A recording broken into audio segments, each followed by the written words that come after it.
Ladies and gentlemen, please join me in recognizing the remarkable talents who helped us begin this evening's ceremony.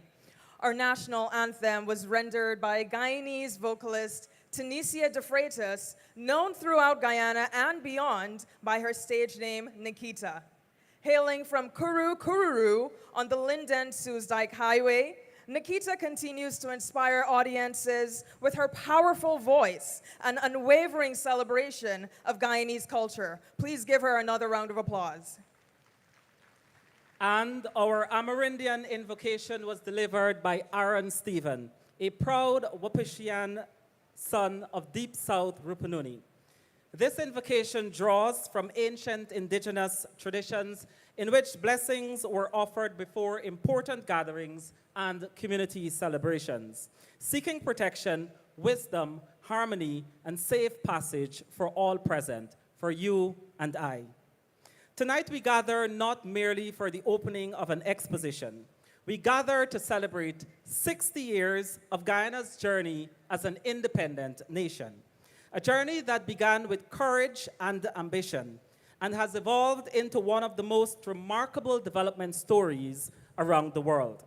Today, Guyana stands as one of the fastest growing economies on earth.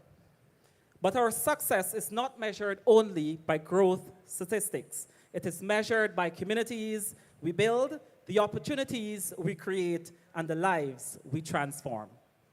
And nowhere is that transformation more visible than in housing, infrastructure, and construction. Across Guyana, new communities are rising. Families are becoming homeowners. Roads, bridges, schools, hospitals, and public facilities are reshaping the landscape of our country. What began as an ambitious national housing program has evolved into a model attracting regional and international attention. Yes, indeed, Andrea. The International Building Expo has grown alongside that very transformation that you speak of. Today, it stands as one of the Caribbean's premier showcases for housing, construction, engineering, manufacturing, technology, and investment. For the next 4 days, Guyana becomes a meeting place for builders, architects, engineers, investors, innovators, policymakers, and entrepreneurs from across the region and around the world. And Kurt, this year carries very special significance. As Guyana celebrates its Diamond Jubilee, we also celebrate the partnerships, investments, and ideas helping to build a stronger and more sustainable future. On behalf of the Ministry of Housing, the Central Planning Authority, and the Government of Guyana, welcome to the International Building Expo 2026. Amazing. Distinguished guests, please allow us to recognize those gracing this historic occasion with their presence. His Excellency Dr. Mohamed Irfan Ali, President of the Cooperative Republic of Guyana. Honorable Ministers of Government, particularly the Ministers of Housing, Speaker of the National Assembly and Members of Parliament, members of the Diplomatic Corps, heads of regional and international organizations, mayors, regional chairpersons, and local government officials, captains of industry, business leaders and investors, members of the housing, construction, and engineering sectors, representatives of the private sector, professional associations, and civil society, members of the media, specially invited guests, and of course, our fellow Guyanese joining us here at the National Stadium and around the world. And I am Kurt Campbell. And I am Andrea King. And we are your hosts for this evening. Thank you. To begin our cultural showcase, please welcome renowned Guyanese performer Calvin Burnett with a special presentation titled El Dorado Gold.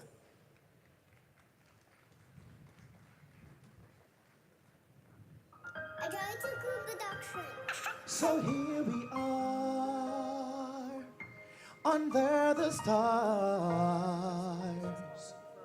as we dream about this El Dorado's gold.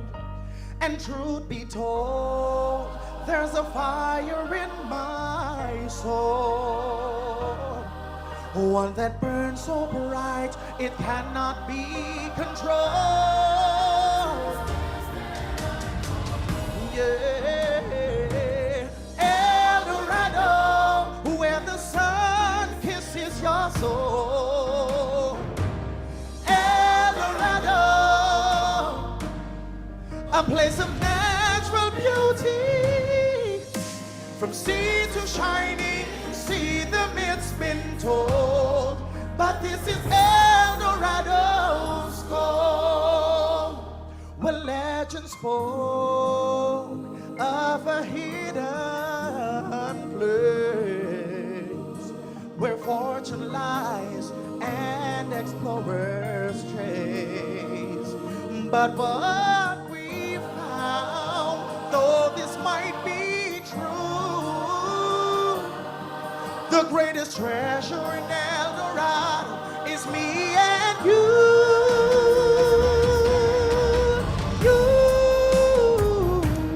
El Dorado, where the sun kisses your soul. El Dorado, a place of natural beauty, from sea to shining sea, the myth's been told, but this is El Dorado's gold. The pride and the principles, so dear we each do hold, has molded great character that's worth its weight in gold. So let's strive to guard this hidden treasure the world is yet to see.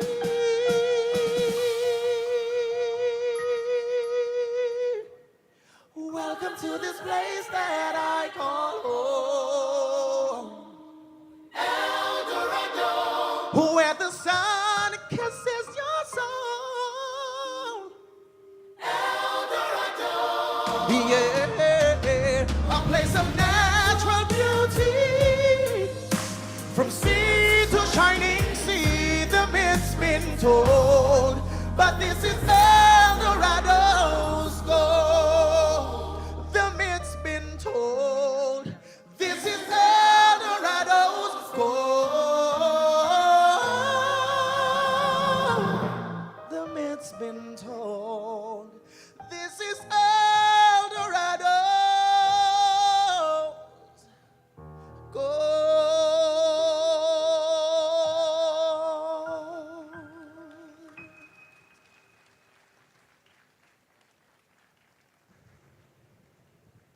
What a fitting tribute to the beauty, promise, and richness of our beloved Guyana.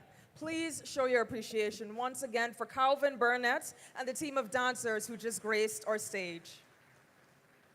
Ladies and gentlemen, it is now my pleasure to invite the Chief Executive Officer of the Central Housing and Planning Authority, Dr. Martin Pertab, to deliver his remarks. Please welcome Dr. Martin Pertab.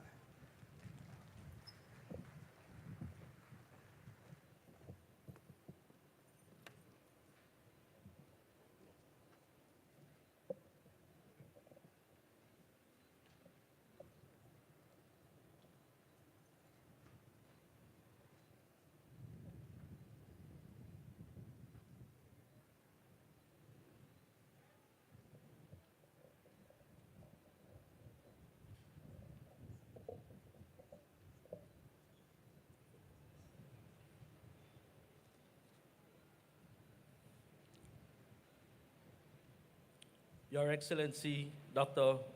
Mohammed Irfan Ali, President of the Cooperative Republic of Guyana, Honorable Minister of Housing, Colin Crowell, Honorable Minister within the Ministry of Housing, Vanessa Ben, Speaker of the National Assembly, other Ministers of Government, Members of Parliament, representative of the private sector, and civil society, distinguished guests, ladies and gentlemen, good evening. It is my distinct privileged to address you at the International Building Expo 2026. This year holds a special significance as Guyana celebrates 60 years of independence. It is a moment to reflect on our journey, appreciate how far we have come, and envision the future as we build together. We acknowledge, however, that our path since then has not always been easy. In the 1970s and 80s, Guyana experienced significant economic and social challenges. For instance, housing development stagnated, infrastructure deteriorated, and informal settlement expanded. By the early 1990s, nearly 108,000 people were living in squatting communities that lacked adequate sanitation, potable water, and basic infrastructure. At a macro level, the situation was equally challenging. Guyana was classified as a highly indebted poor country, burdened with a debt-to-GDP ratio approaching 750%. In fact, nearly 94% of the government revenues were consumed by debt servicing, leaving little physical space for investment in roads, school, healthcare, and housing. At the same time, approximately 43% of the population live in absolute poverty, with nearly 1/3 living in extreme poverty. Yet, despite these constraints and challenges, in 1992, Guyana began laying the foundations for renewal in the housing sector. And within just 5 years, or by 1997, more than 21,000 house lots were distributed. And by 2015, allocation exceeded 115,000. Transformational housing programs such as Core Homes, Turnkey Solutions, and Young Professional Housing Scheme also made home ownership more accessible and affordable for thousands of Guyanese. For the first time, home ownership became more than just owning a house. It became a powerful vehicle for wealth creation, upward economic mobility, and greater social stability. Today, Guyana has emerged as a high-income country and is recognized as one of the fastest-growing economies in the world. In just a few years, we have built highways, connecting communities, modern bridges improving mobility, and new hospitals, schools, commercial centers, industrial facilities, and housing development, reshaping our physical landscape at an unprecedented scale and pace.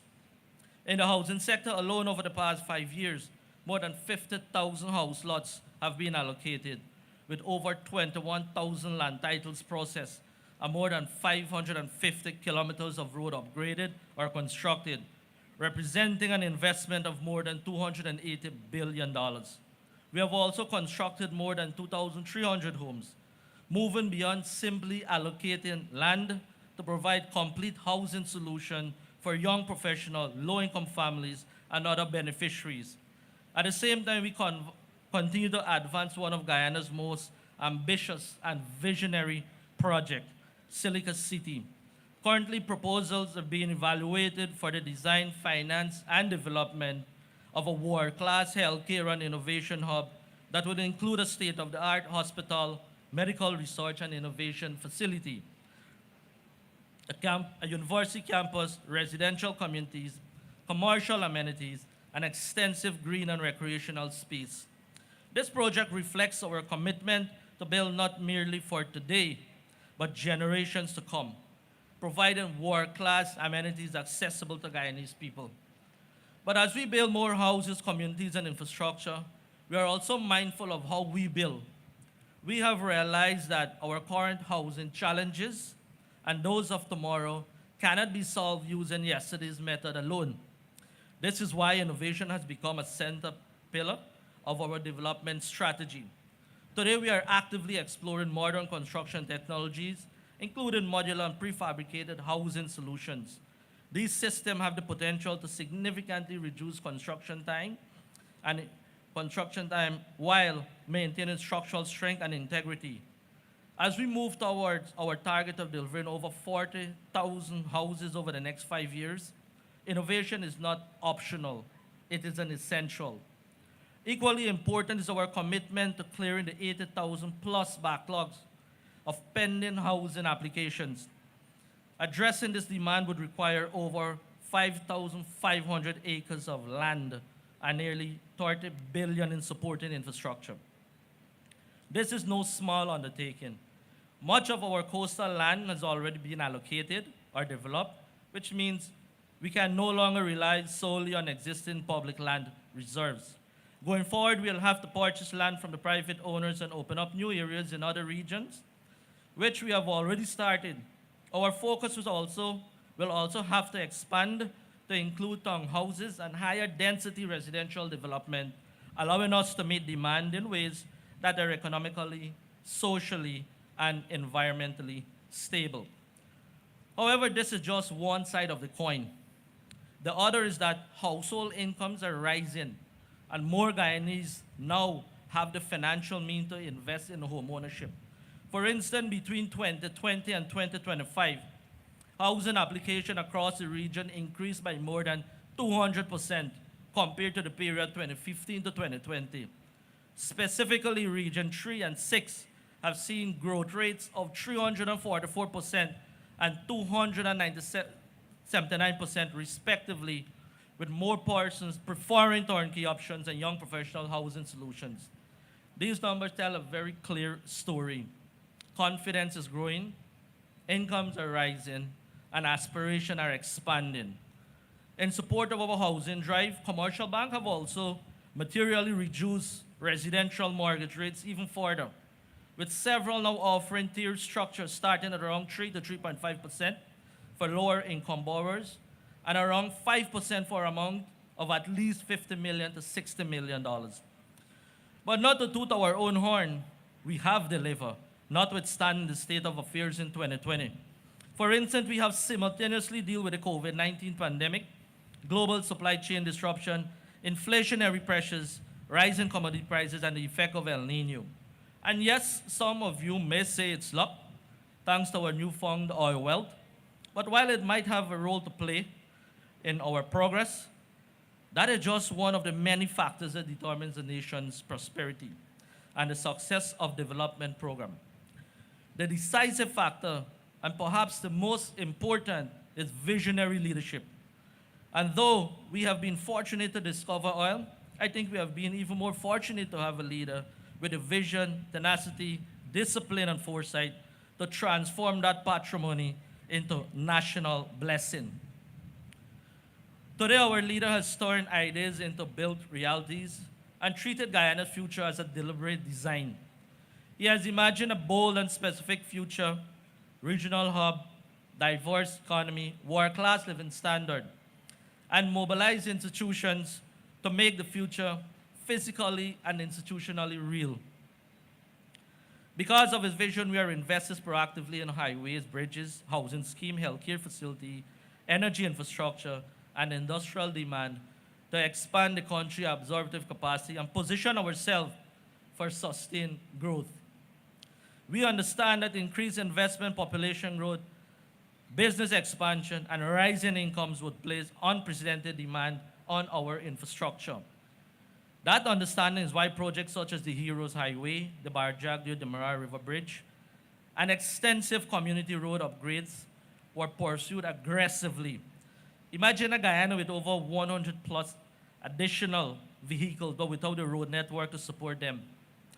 Congestion, inefficiency, bottlenecks would become commonplace and economic opportunities would be constrained. But instead, we choose preparation over reaction. Looking ahead, that same philosophy will continue to guide our investment. Major projects such as the Bosby Dam to Land of Canaan Road, the Varsil to Parika Highway, and the Lenora to Canal Link are not isolated projects.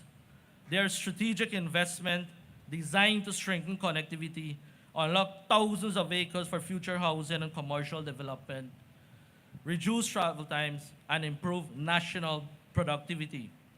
Ladies and gentlemen, these projects represent more than just infrastructure. They represent opportunity, they represent access. They represent the physical framework upon which future generations will build their aspirations. History will remember this period as one of the most transformative eras in Guyana development, and future generation would likely judge us, not only for the opportunities we inherited, but by what we build with them and the foundations we have laid for them. They will look at the roads, the bridges, homes, school, hospital, businesses, communities that emerged from this period and determine whether we rose to the occasion. But I'm confident that we will. So let us continue to build with purpose, excellence, and innovation. And above all, let us continue to build a Guyana that future generations will be proud to call home. I wish all exhibitors and participants every success at the International Building Expo 2026. May God bless you, and may God continue to bless Guyana. Thank you.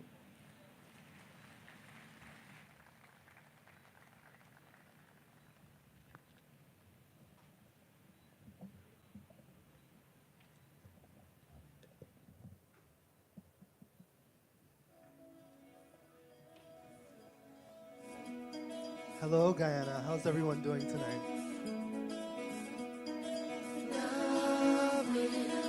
Find a way, Janiye,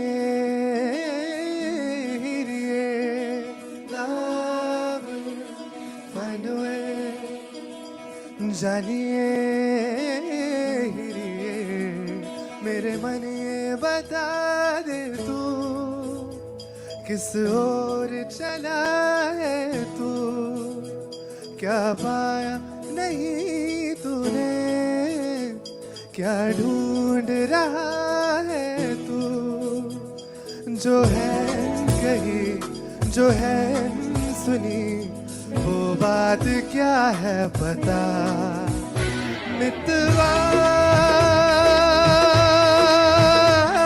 कहे धड़कने तुझसे क्या मितवा खुद से तो ना तू छुपा. Okay, Guyana, I want everyone to sing Mitawa with me. When you hear Mitawa, I want you to sing it with me. Okay? 1, 2, 3. मेरे मन ये बता दे तू किस ओर चला है तू क्या पाया नहीं तूने क्या ढूंढ रहा है तू जो है कही जो है सुनी वो बात क्या है पता मितवा कहे धड़कने तुझसे क्या. Let me hear you sing it.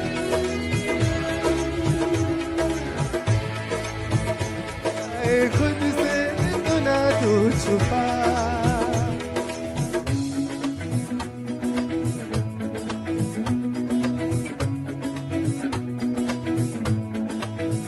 Gama ni ni da, gama ba da da ni, ni da da pa pa da ma ga. Gama ba ni ni da ni da ni da ni da, gama ba da da ni da ni da ni da ni. Ni da ni da ni da ni ba da ga ba da ni da ni ba ma ga.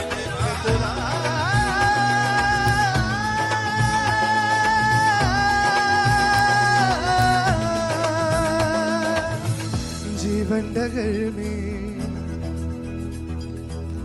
Prem Nagar में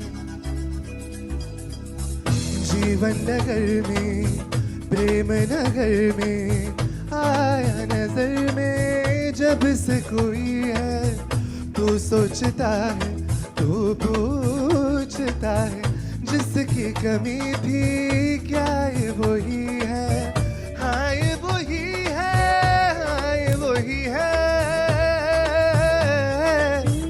तू एक प्यासा और ये नदी है काहे नहीं अपने ऐसे तरसाए जो है कही जो है सुनी वो बात क्या है but 1, 2, 3 मितवा गए धड़कने तुझसे क्या मितवा खुद से तो ना तू छुपा.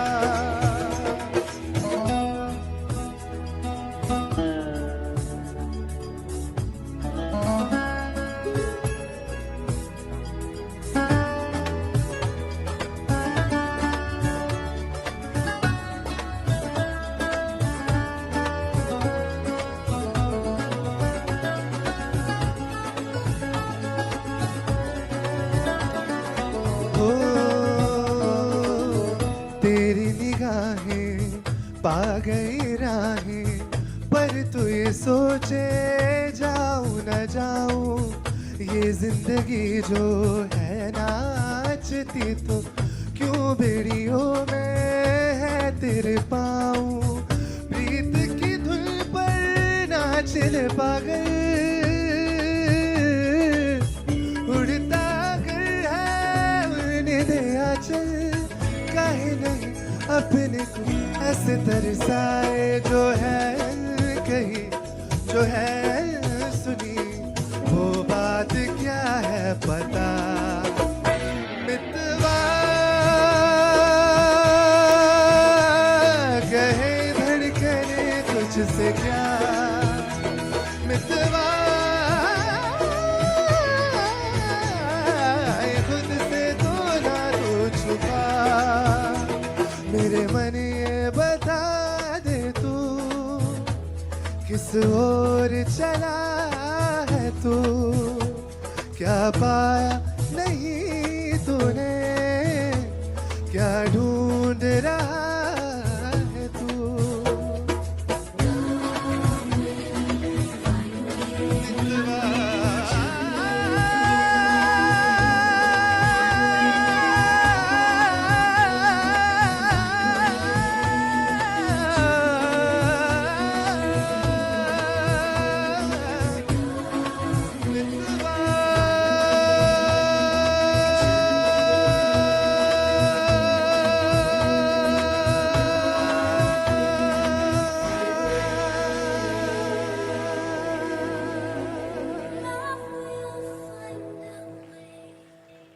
Give it up for Ben Parag. And I wouldn't dare try repeating what Ben asked us to say. But just so you know, Ben is an Indian-American vocalist of Guyanese heritage whose artistry bridges cultures and generations.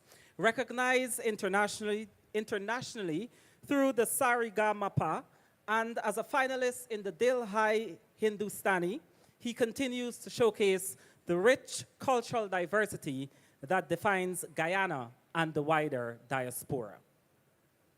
Dr. Portab spoke earlier aptly to the team, Guyana at 60, building strong foundations for a sustainable future. But the success of Guyana's development story depends not only on government leadership, but also on vibrant and innovative private sector. The private sector drives investments, creates jobs, expand opportunities, and plays a vital role in transforming vision into reality. Please welcome the chairman of the Private Sector Commission, Captain Gerald Gavaya, Jr.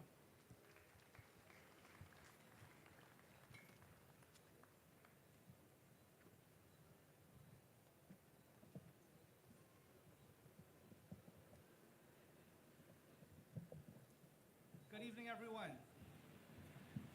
Your Excellency, Dr. Irfan Ali, President of the Cooperative Republic of Guyana, Speaker of the House, Ministers of Government, Members of Parliament, Diplomatic Corps, leaders of the private sector, Guyanese.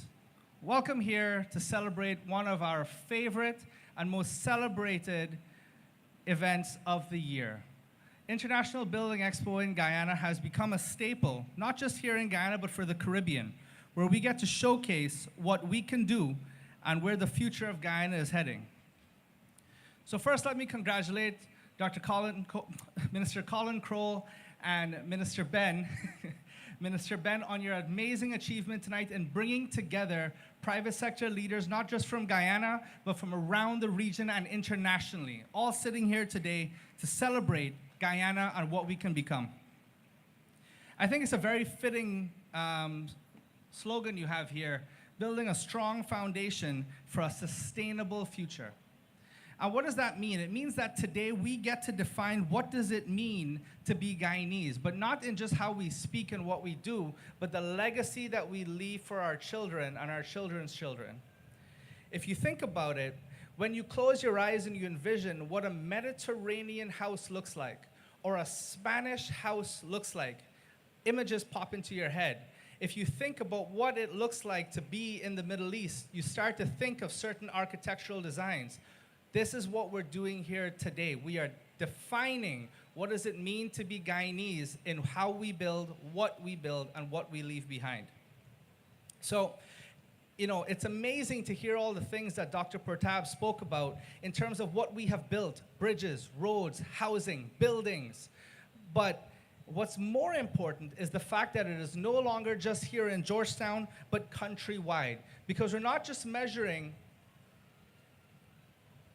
Good evening, everyone. I would like to recognize the Prime Minister of Jamaica, as well as our Prime Minister coming to the event today. Please get a round of applause, ladies and gentlemen.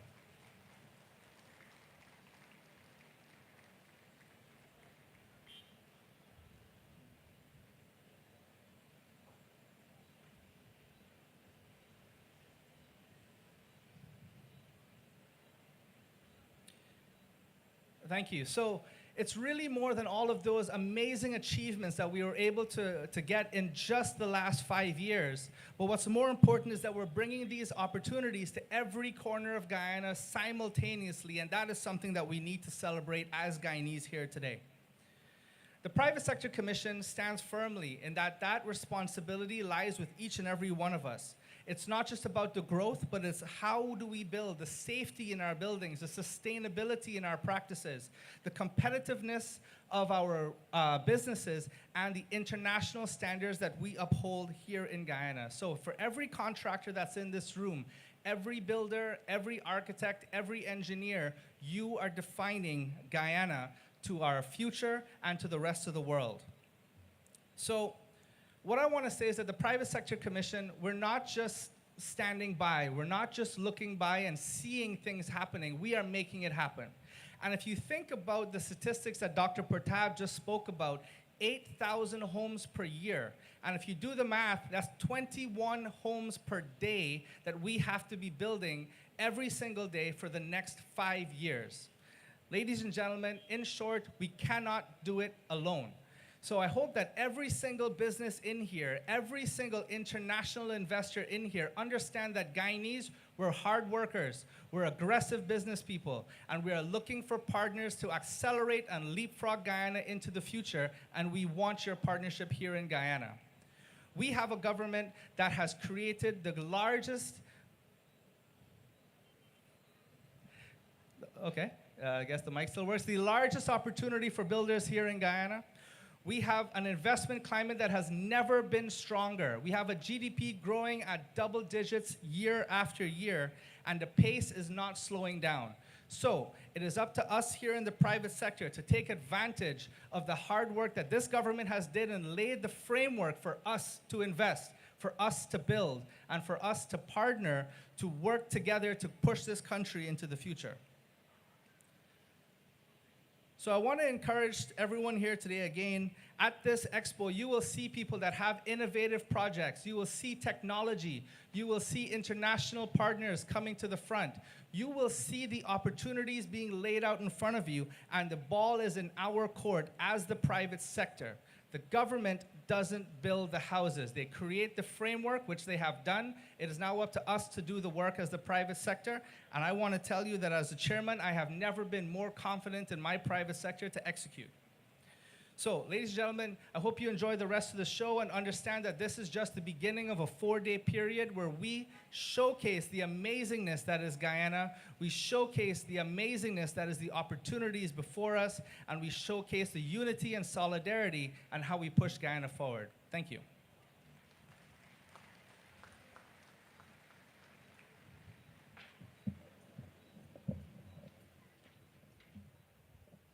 Thank you, Captain Gavaya Jr.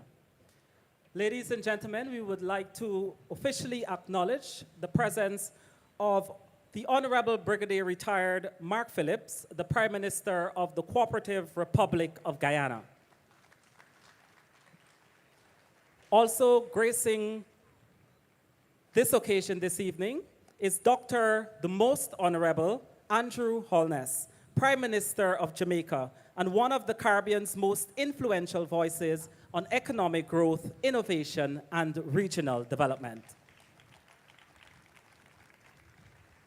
Dr. Holness is also joined by the Foreign Affairs Minister of Jamaica and the Minister of Industry. And Kurt, we are moving along in the program now. Ladies and gentlemen, I would like all of you to help me introduce to the stage, performing his hit song, Guyana's Paradise. Please welcome Vintage.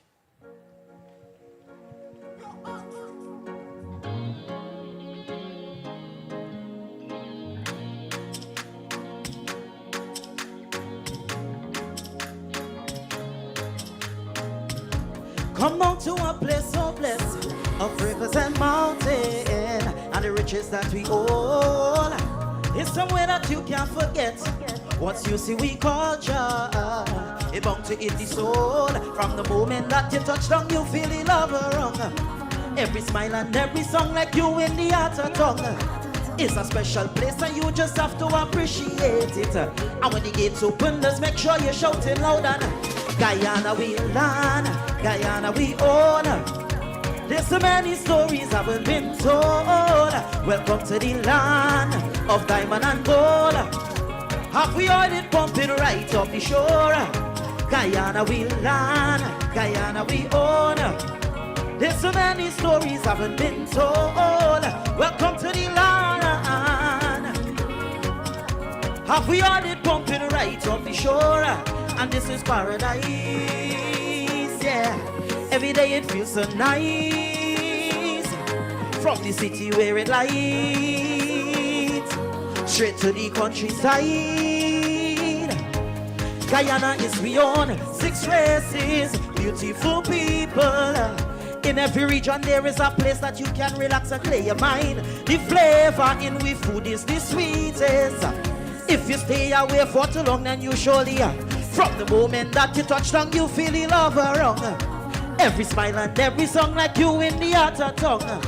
It's a special place and you just have to appreciate it. And when the gates open, just make sure you're shouting. Guyana we land, Guyana we own. There's so many stories haven't been told. Welcome to the land.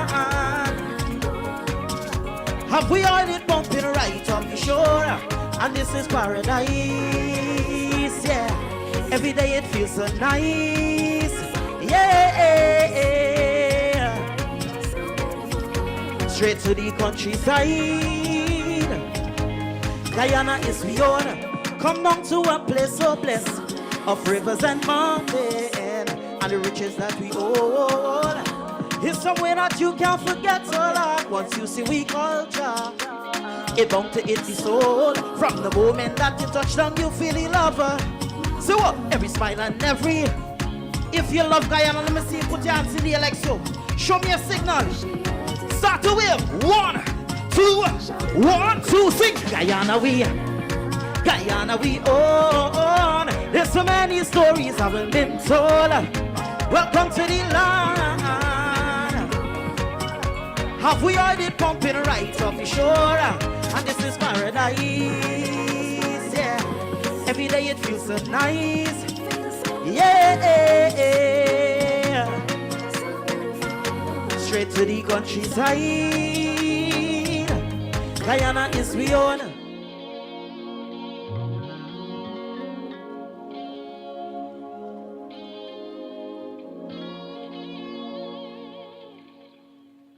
Thank you. Thank you, Vintage, for bringing the energy to the stage and giving us that wonderful tribute to our homeland. Ladies and gentlemen, what you see here tonight is the hard work of many persons, but among them is a woman whose determination knows no bounds. Please welcome the Honorable Vanessa Ben, Minister within the Ministry of Housing, for her address.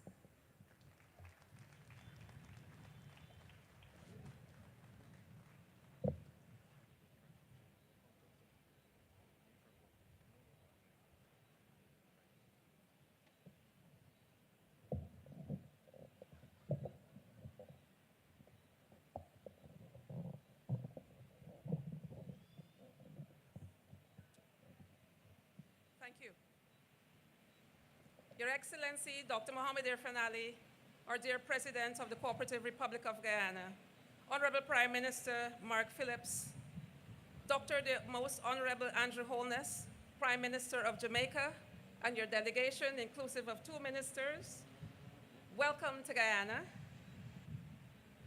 I'd also like to recognize the Speaker of our National Assembly, colleague members of Cabinet, members of Parliament, members of the Diplomatic Corps, heads of the discipline services, special invited guests, exhibitors, ladies and gentlemen, good evening. Tonight, Guyana stands as the most exciting moment in our history. Our parents and the wider society may opine that these transformative times are second only to the achievement of our nation's independence 60 years ago. We are witnessing in real time the rapid expansion of our economy, while various growth sectors, including construction and agriculture, are improving at an exponential rate. There are ever-increasing investments in public and private sectors, which, aside from the development they propel, offer extraordinary opportunities for the enhancement of the lives and livelihoods of our citizens. Ladies and gentlemen, our 60-year-old Guyana, still a relatively young nation, is attracting greater global confidence and recognition. Such confidence has bolstered us in offering, for a second time, a candidate for the position of Secretary General of the United Nations. I am truly excited to witness our dear sister, Her Excellency Caroline Rodriguez-Burkett, Guyana's permanent representative to the United Nations, as she vies to be elected the first female to hold that significant post. Your Excellency, Mr. President, please allow me to say, go, Caroline, go. We are here cheering you on. As we witness this unprecedented development with new roads and highways connecting communities, modern infrastructure is reshaping our landscape. And I hope as you entered the pavilion this evening, you are getting the feel of what we're doing as a government to indeed transform our city and to transform the model communities across our country into healthy spaces for the benefit of all our citizens. We are witnessing that transformation as a nation. Ladies and gentlemen, this People's Progressive Party civic government is building a Guyana that is sustainable, strategic, and smart for decades to come. And I believe that deserves a round of applause. Our government recognizes that housing is much more than a piece of land. It is about the kind of life we want our citizens, our successive generations to experience, whether our communities are aesthetically pleasing, safe, and equipped to withstand the challenges of the future, including climate change. Throughout our history, access to housing development has empowered generations of Guyanese families. Many of the advances we see today are built on the strong foundation that our dear President, His Excellency Dr. Mohamed Irfan Ali, has put in place since during his time having the position as Minister of Housing and Water. He has built a strong foundation for us to move forward on, and his legacy continues. When Dr. Mohamed Irfan Ali was sworn in as president, including in his speech, in his inaugural speech, I wish to quote one of the intentions during which he said that he wished to deliver to the people of Guyana a better quality of service. As president, he is committed to this vision through deliberate planning and strong leadership. And so the housing sector, my dear ladies and gentlemen, has transformed through bold policies and expanded housing programs, and that housing communities continue to serve as a catalyst for economic development. And so as we look forward towards 2030 and beyond, our government continues to set the focus way beyond the allocation of land. And our work program at the Ministry of Housing is pivotal to supporting the national development as a whole. We recognize the future development must be coordinated, resilient, inclusive, and sustainable. We continue to utilize integrated land use planning to guide every stage of our development. Indeed, there is greater collaboration, is growing across ministries, agencies, local authorities, and others as we build a Guyana that balances housing development, industrial expansion, agriculture, environmental conservation, transportation, and public infrastructure. The spirit of collaboration is evident even in our national beautification program. And we try to give you a taste of that experience of what we're building here at the International Building Expo 2026. And I hope that you're enjoying the atmosphere that we have tried to create. Ladies and gentlemen, it's always a bit of a challenge to come and speak between such eloquent gentlemen and who are quite deliberate in the amount of detail that they share. So I'm trying to shift about in my speech, but I just wanted to share just very quickly that under our president's leadership, as our country and our cabinet, our government, works assiduously to bring faster, more efficient, and consumer-friendly services to our people, the Central Housing and Planning Authority's single window system, which just marked its second year in operation, is exemplary in bringing the review process of building applications on one portal, accessible by all users, and at the same time by the agencies which have the responsibility to review those applications. And so indeed, we are modernizing our approach. What is happening under my colleague, Mr. Zulfikar Ali, in the Ministry of Public Service, is creating all those various platforms, including our e-network system. It would be remiss of me not to use the opportunity of having the microphone and the podium at this point, not to pique your interest into what this Expo offers. So one of the aspects of the Expo is a seminar.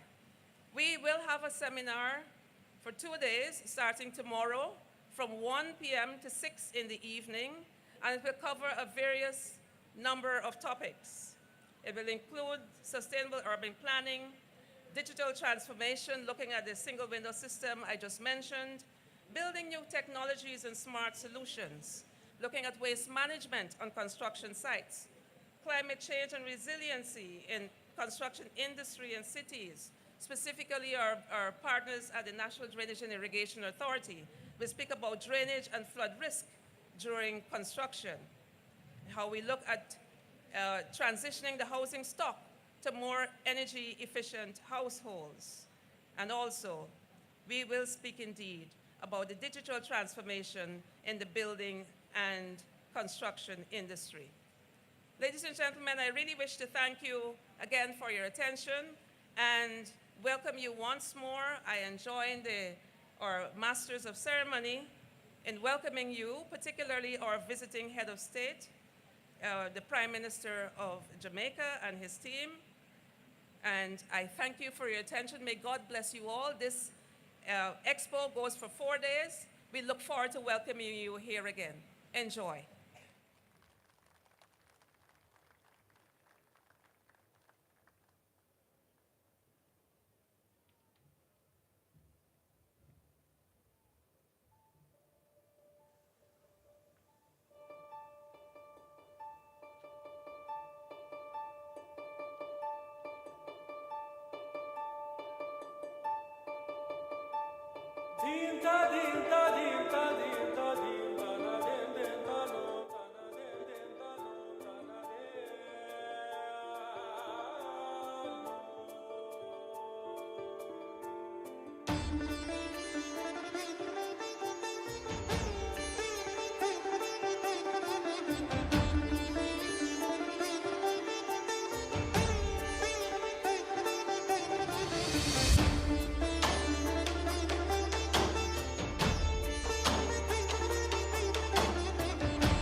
dire no, dire no.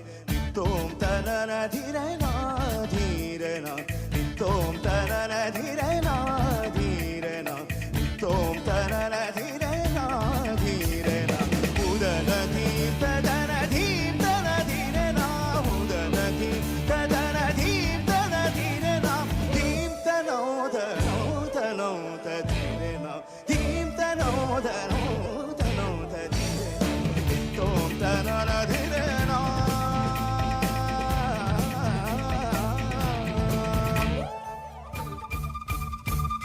Udaradim ta dire no, dire no. Udaradim ta dire no. Udaradim ta dire no, dire no. Udaradim ta dire no. Dire no, dim ta dire no. Dire no, dim ta dire no. Dire no, dim ta dire no. Dire no, dim ta dire no. Dire no, da dim ta dire no, da dim ta dire no, da dim ta dire no, da dim ta dire no, da dim ta dire no, da dim ta da na ri tom ta na na dire no, dire no, tom ta na na dire no, dire no, uda na dim ta da na dim ta na dire no, uda na dim ta da na dim ta na dire no, dim ta no da no ta no ta dire no, dim ta no da no ta no ta dire no, dim ta no da no ta no ta dire no.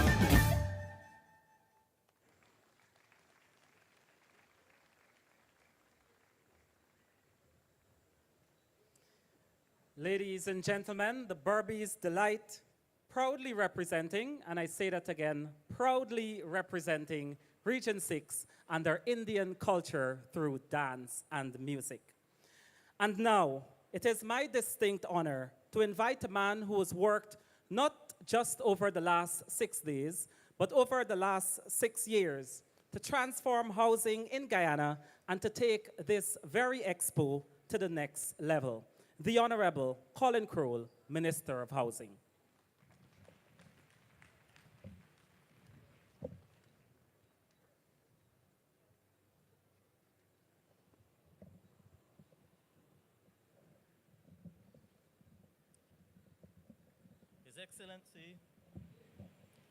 His Excellency, Dr. Mohammed Irfan Ali, President of the Cooperative Republic of Guyana, Honorable Retired Brigadier Mark Phillips, Prime Minister of Guyana, Dr. the Most Honorable Dr. Andrew Holmes, Prime Minister of Jamaica, Senator the Honorable Kamina Johnson-Smith, Minister of Foreign Affairs and Foreign Trade of Jamaica, Senator the Honorable Aubin Hill, Minister of Industry, Investment and Commerce of Jamaica, my cabinet colleagues, but more particularly my colleague Minister in the Ministry of Housing, Minister Vanessa Ben, members of the Diplomatic Corps, exhibitors, Speaker of the National Assembly, contractors, developers, financial institutions, partners, distinguished guests, ladies and gentlemen, members of the media, good evening to all of you. I am delighted to welcome you to this International Building Expo 2026, hosted here under the theme, and timely too, and meaningful, Guyana at 60, building strong foundations for a sustainable future. And as we continue to celebrate this 60th year of independence, it is truly remarkable to witness Guyana's transformative urban landscape over these last 60 years that is even evolving day by day. For example, the magnitude and the success of the People's Progressive Party civic government housing program. And in our most recent term in office alone, and all that we've set out to achieve, we've surpassed those targets. And so, for example, while we've said we have allocated over 53,000 house lots in the last period, what is more important for us is that over 45% of those allottees were people of the low-income bracket, reaffirming our commitment to ensuring that homeownership remains accessible to ordinary Guyanese. Every corner of this country is being amplified by the social and economic benefits of construction. Whether it's the construction of your house, being employed to build a high-rise building, or just driving along enjoying our newly built 4-lane highway, Guyanese are enjoying the multiplier effects of the construction industry. This expo provides an opportunity for us to showcase not just the products, the services, and the innovations in construction and housing, but to showcase how far we have come as a nation since independence, and more importantly, where we are going.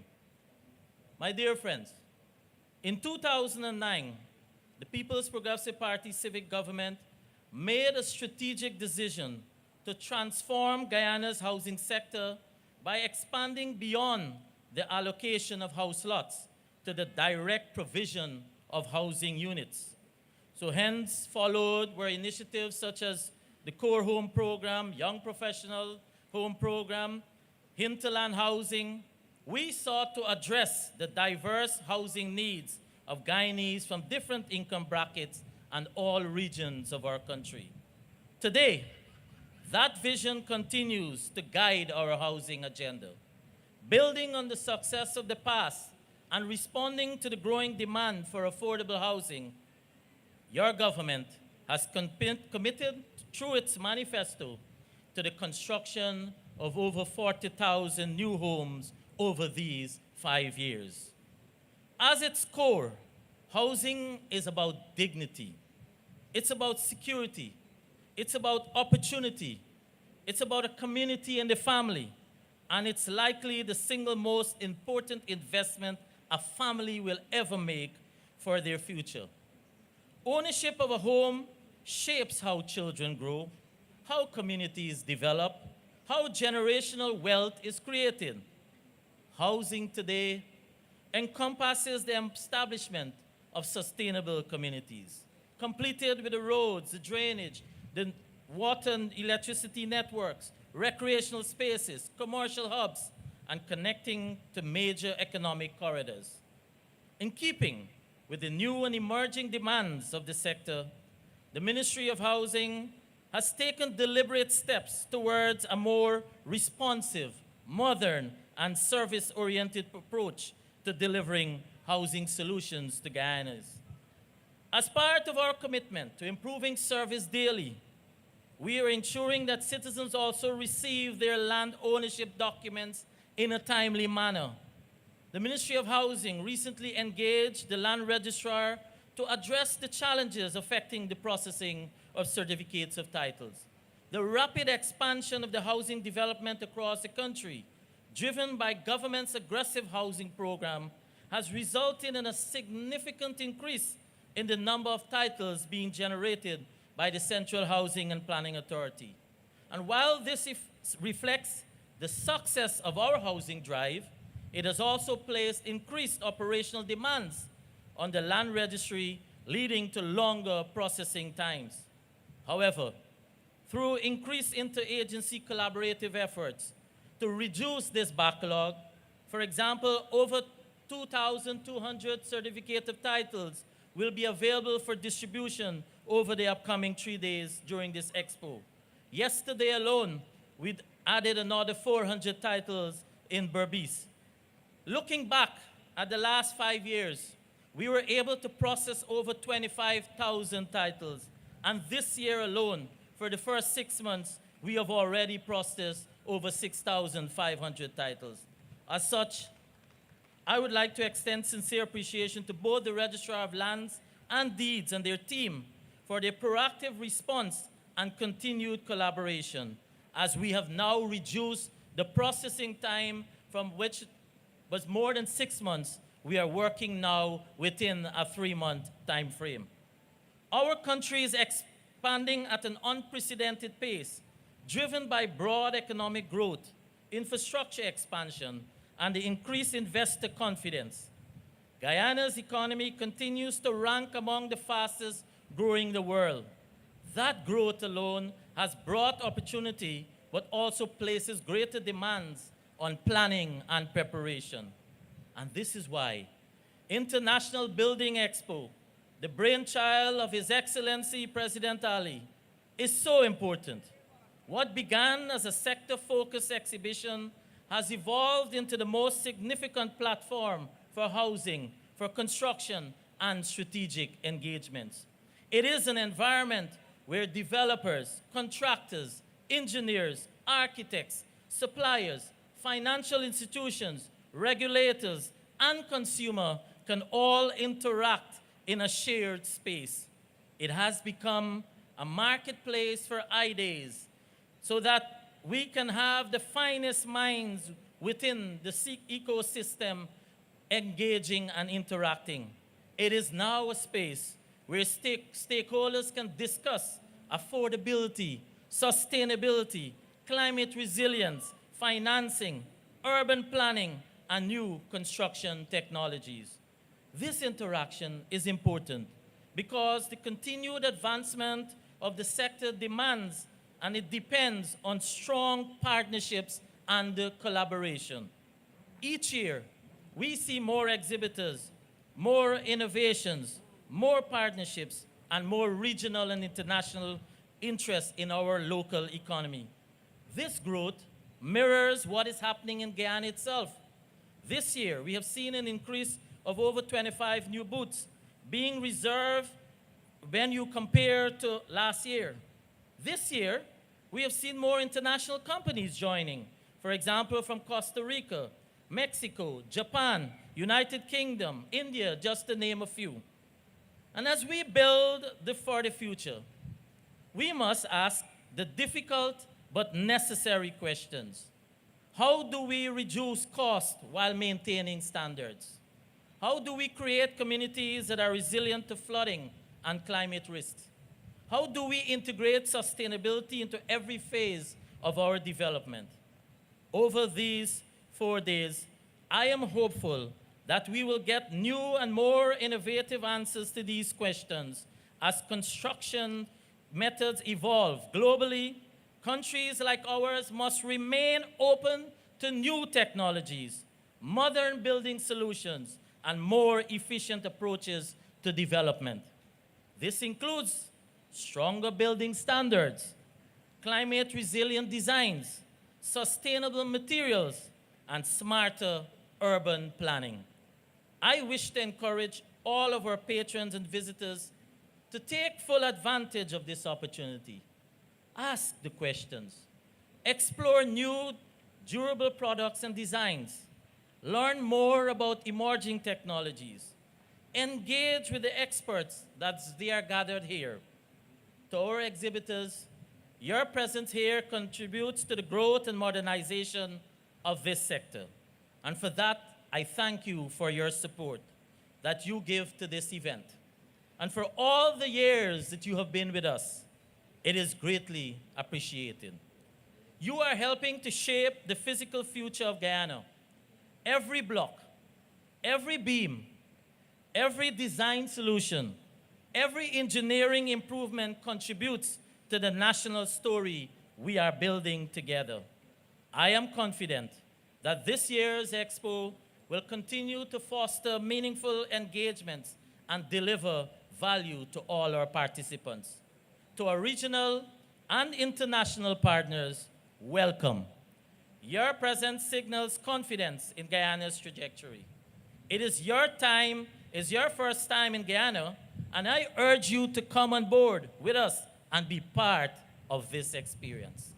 In closing, I want to thank, and I cannot close without doing this, to thank our dedicated staff at the Ministry of Housing and Central Housing and Planning Authority, our partners in the private sector, the contractors, engineers, and workers who put in the hard hours to make our projects a reality. I want to encourage everyone watching our live broadcast from home to visit this expo. Bring your families along. There are fun activities for the children while you engage with the exhibitors. This is your moment. This is your Guyana. Let's continue to build it together.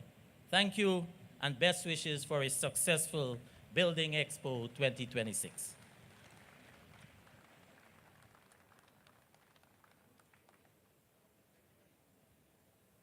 Thank you, Minister Crowell. I don't know what you heard, but I heard more, growth, growth, growth, and build, build, build.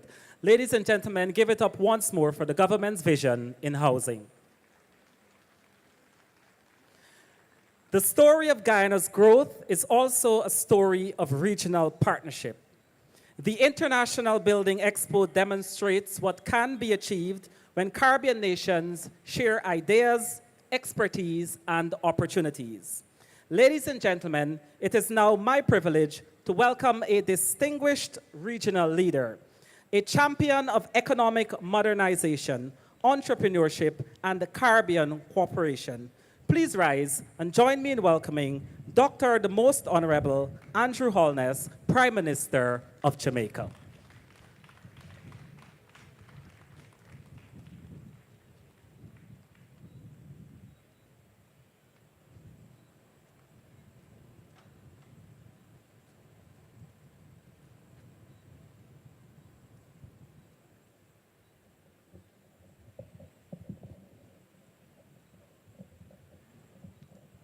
Thank you, Mr. Master of Ceremonies. Please.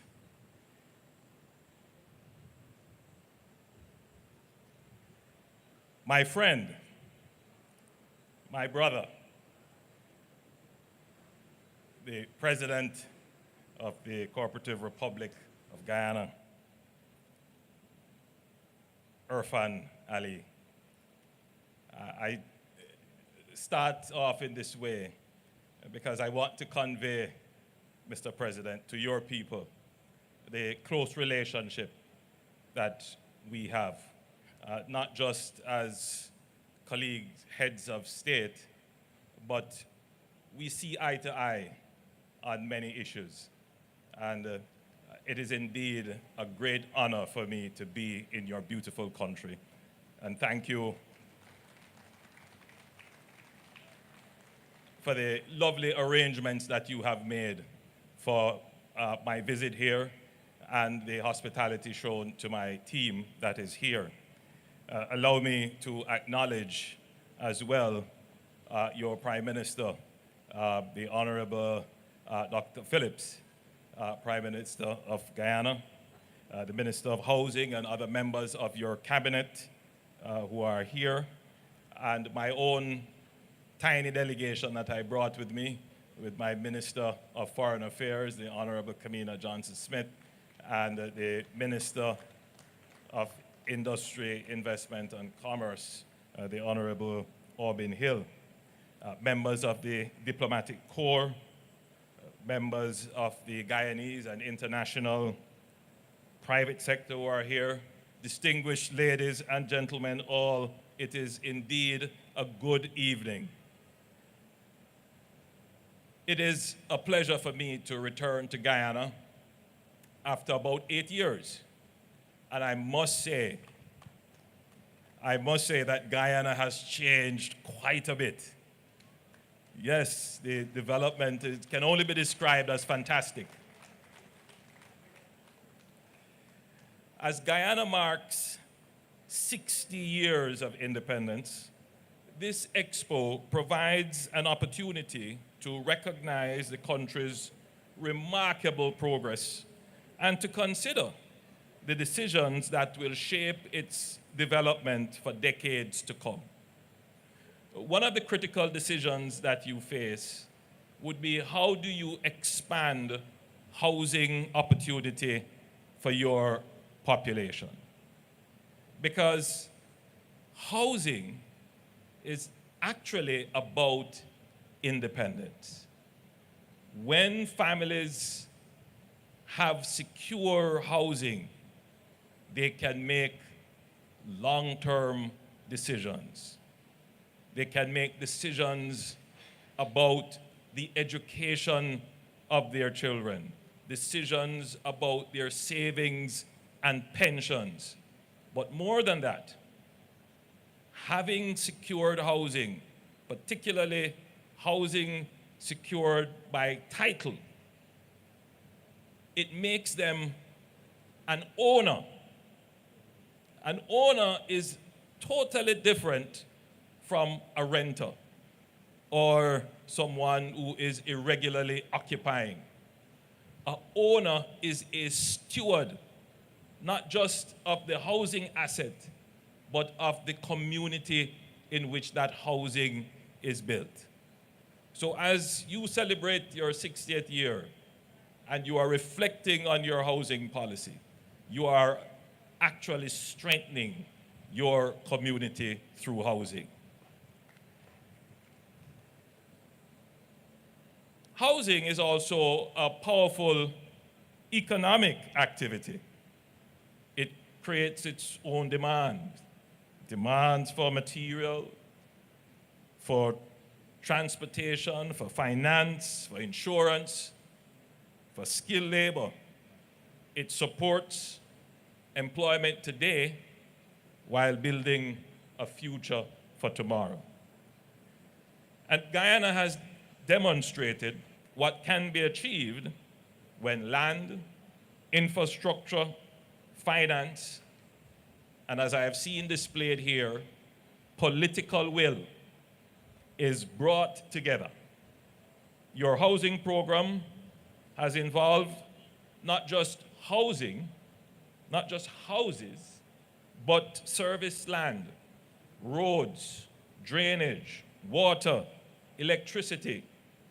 But above all, from what I have seen and all that I have heard, you are investing in building communities.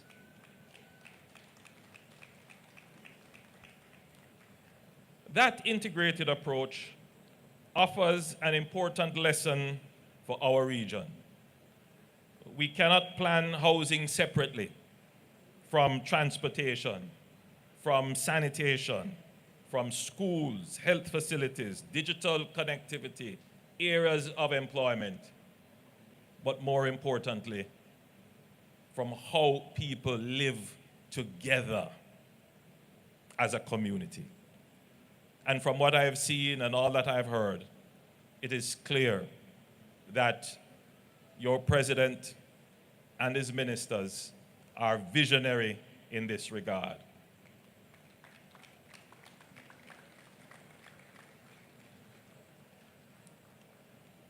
And you see this vision materializing by the roads that are being built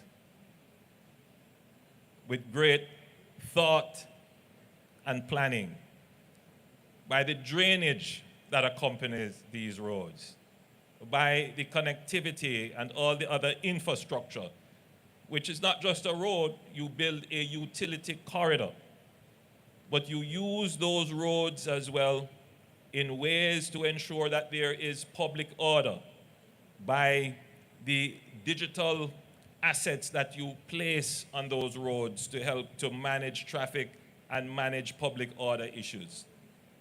And then from that utility corridor, you provide the service to the lots that people will occupy and build on in the future.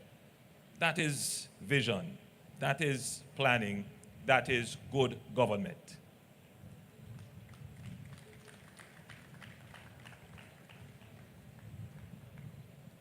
Jamaica itself is going through a housing boom. Clearly not on the scale of what is happening here in Guyana, but a housing boom nonetheless. We estimate in Jamaica that there is a housing deficit of approximately 150,000 housing solutions. The government of Jamaica has undertaken to directly provide through the various agencies of government 70,000 of those solutions. Our National Housing Trust will build 42,000 of those solutions. And we already have the plan to build that number of housing, and we have already built 10,000 of that number. And we continue to build thousands of houses every year. But I would share with you that the greatest constraint on the construction of housing solutions would not be finance. For Jamaica, the greatest constraint would be the supply side constraints, the availability of contractors who can build at scale, the availability of labor and technical skills that can operate with new innovations and new materials. And of course, the speed of government itself in giving planning and construction approvals. These have been our challenges. I'm very pleased to hear that in Guyana, you have taken on with great courage the efficiency of the government bureaucracy in delivering the approvals for housing. And I'm told that you now have a one-stop shop and that you have cut the approval times for as high as 3 years to now 3 months. That is to be applauded.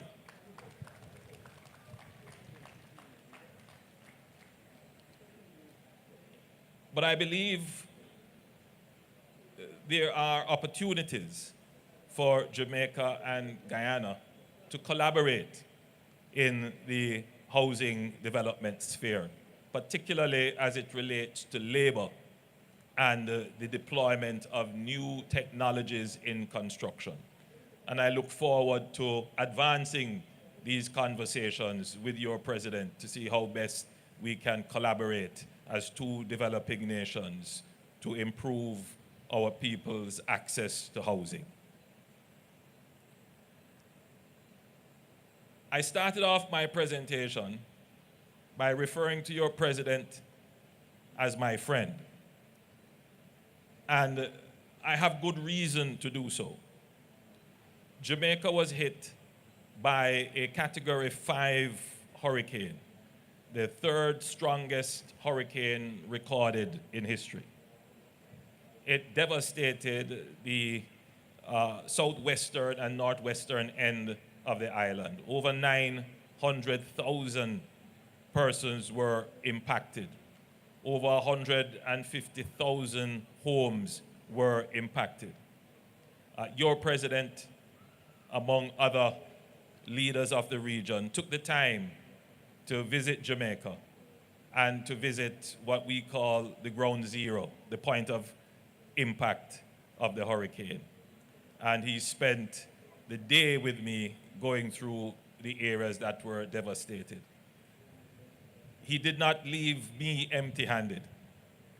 He said, Prime Minister, I will send materials for you, and I will send my a deployment of the Guyanese Defense Force to come and assist in rebuilding. That meant a lot to me. And I'm here today to say thank you, my friend, President Ali, and thank you directly to the people of Guyana for your kind consideration of your brothers and sisters in Jamaica who were impacted. That is what regional integration is all about. At the end of the day, we stand in solidarity and support for each other in tangible ways, and I am truly grateful.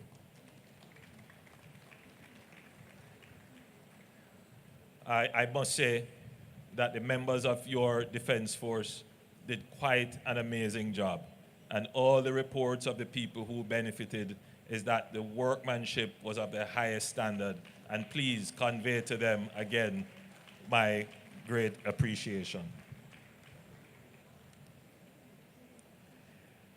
But Jamaica will recover, and we have already started to recover.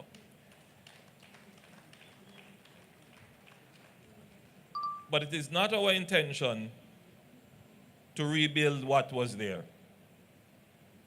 We're going to rebuild what should have been there in the first place, and we're going to rebuild better than what was there before. And that is why we have established the National Reconstruction and Resilience Agency, a special entity of government with its own laws to fast-track development. And from the examples that we have seen here in Guyana, it is clear that we can build quickly and we can build well. There is a culture in our public bureaucracy. I'm not sure it exists in Guyana anymore because President Ali has courageously stamped it out based upon what I have seen. But there is a culture that if it didn't take long, it wasn't well done. And it is an affliction of Caribbean public administration that we need to change. This is the era of getting things done at the speed of thought. The time that we waste trying to perfect processes that are outdated, artificial intelligence is narrowing and compacting the time to delivery. New materials are being developed that changes the process of construction. And we must move with speed and intent to ensure that we are not left behind by the changes in technology and that we don't miss out on the opportunities created. And that is why we have created this special purpose entity to drive the redevelopment of Jamaica in response to the disaster of Hurricane Melissa. And what I've seen here in Guyana confirms what we are doing in Jamaica as the correct thing. Guyana is moving at pace and growing at an incredibly fast pace, and it is admirable, and we should all seek to adopt the pace at which Guyana is growing. I want to commend the organizers of this event. It is absolutely important to bring together all the stakeholders involved in housing, including the private sector, including persons involved in the logistics and supply chain, to create that community around housing development. And indeed, I consider it a pleasure, President Ali, to be able to view and participate. You're giving me some ideas. When you visit us in Jamaica, you may be standing at this podium delivering my speech, and of course, praising me as I have praised you. My friends, again, it is a great pleasure. And I wish Guyana and the people of Guyana a happy 60th anniversary, and may your success continue with God's richest blessings. I thank you, my friends.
Solo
Good night, Building Expo. If you're from Guyana, put your hands in the air right now.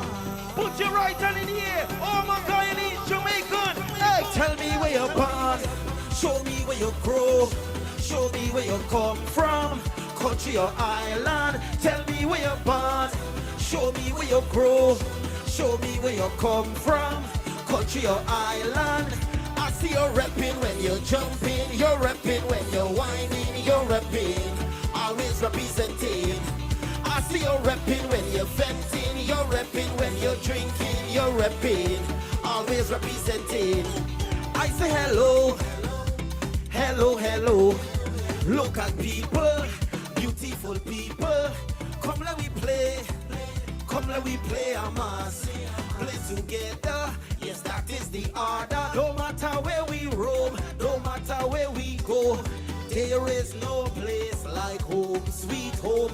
No matter where we fly, we gotta realize you must go back home. Everybody from housing, put your hand in the air. Tell me where you're born.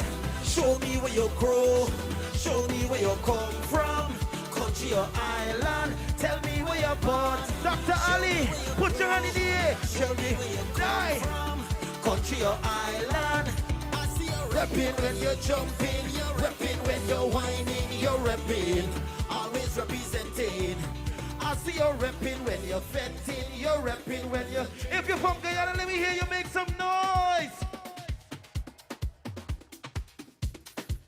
What an outstanding display of culture, creativity, and unity by the Berbice Delights, Riverside Angels, and the National Dance Company, and of course, one of our legends, our 2026 Soca Monarch, Adrian Dutchin.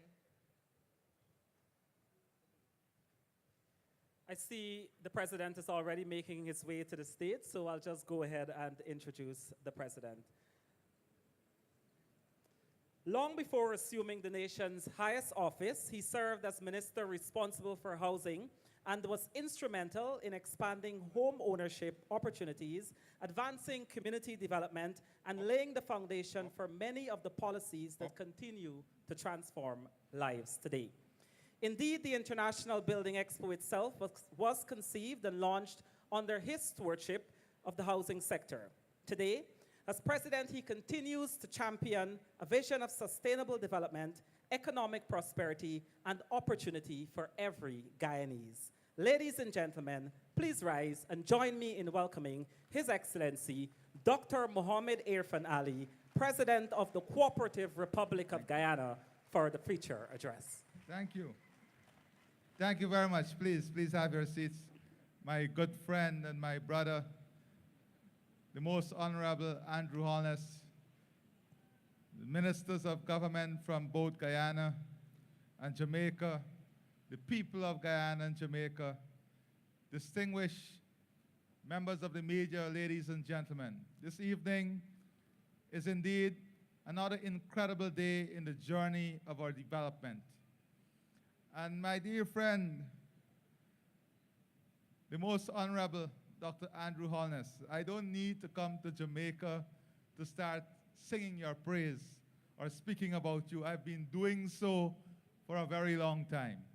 I've been speaking about your dynamic leadership. I've been speaking about the spirit of the people of Jamaica.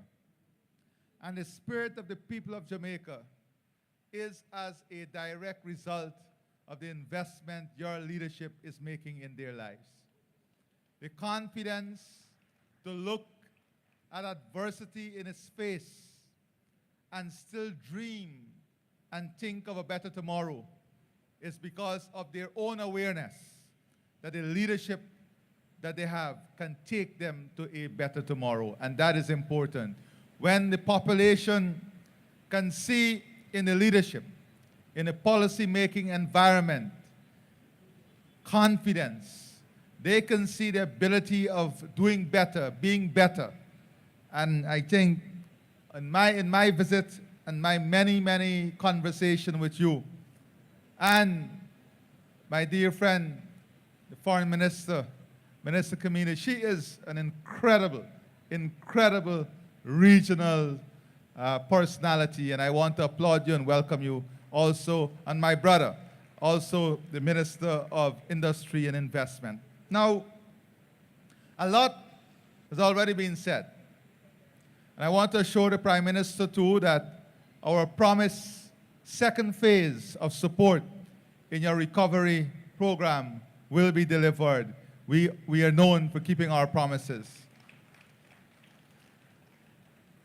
And we're speaking not only about collaboration on housing, energy, but today we spoke about collaboration in culture and sports, how Jamaica can help our athletes in your elite training center, and how we can support your athletes in the building out of our own cricketing academy. So the conversations we are having, I am sure, would deliver stronger partnerships at the level of government, the level of private sector, and more importantly, at the integration of our people from Jamaica and here in Guyana. I spoke earlier of confidence, and I was looking at some figures. And you have heard a lot. In 2015, when the People's Progressive Party Civic handed over the leadership of the housing sector, we had in the pipeline in housing more than 20,000 lots that was under development. And we left about 39,000 applicants in the system, which would have meant that really the task of the government then was to create the infrastructure and deliver 21,000 lots, because 2020 was already in the system. When we came back in office, what was the situation? You had 41, 20 the system, 21 to deliver. But we came back with a backlog of 22,000. But worse than that, the confidence of delivery was so low that new applicants in the system were really backing off of the system. What took place between 2020 and now is nothing short of extraordinary. Because of the confidence of people in knowing that they will get the house lots, the confidence of people in knowing that there is a government that is prioritizing housing, that is investing in housing, and that is delivering in housing, the application in that period grew by 60,000. That is not accidental. That is because of the confidence in the system and everybody wanting to be part of the growth story, owning their own homes. And that is where we are today. 81,000 applications in the system. Out of the 81 is new applicants. We have cleared the backlog more or less. New applicants, that is from 2020 and beyond, is 67,000. And the average age of that 67,000 is about 23 plus years old. Can you imagine in any economic scenario where a 23-year-old is taking their step to home ownership with confidence, knowing that there is a government that will deliver? That by itself is an amazing story. We speak about 60 years of independence. There was a time when 10 families lived in the same house, sharing 2 bedrooms. Today, your 21-year-old is dreaming of owning their own home because of a system that is supporting that type of thinking. And I want to address the issue of outstanding titles. Between 2020 and 2026, we were able to process 30,000 titles. We have outstanding titles to process at just over 20,000.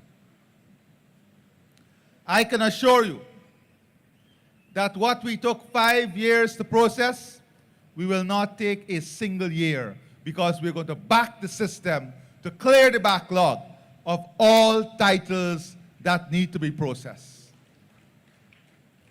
But we also need the allottee to ensure from their end they're concluding their transaction to have the title delivered to them.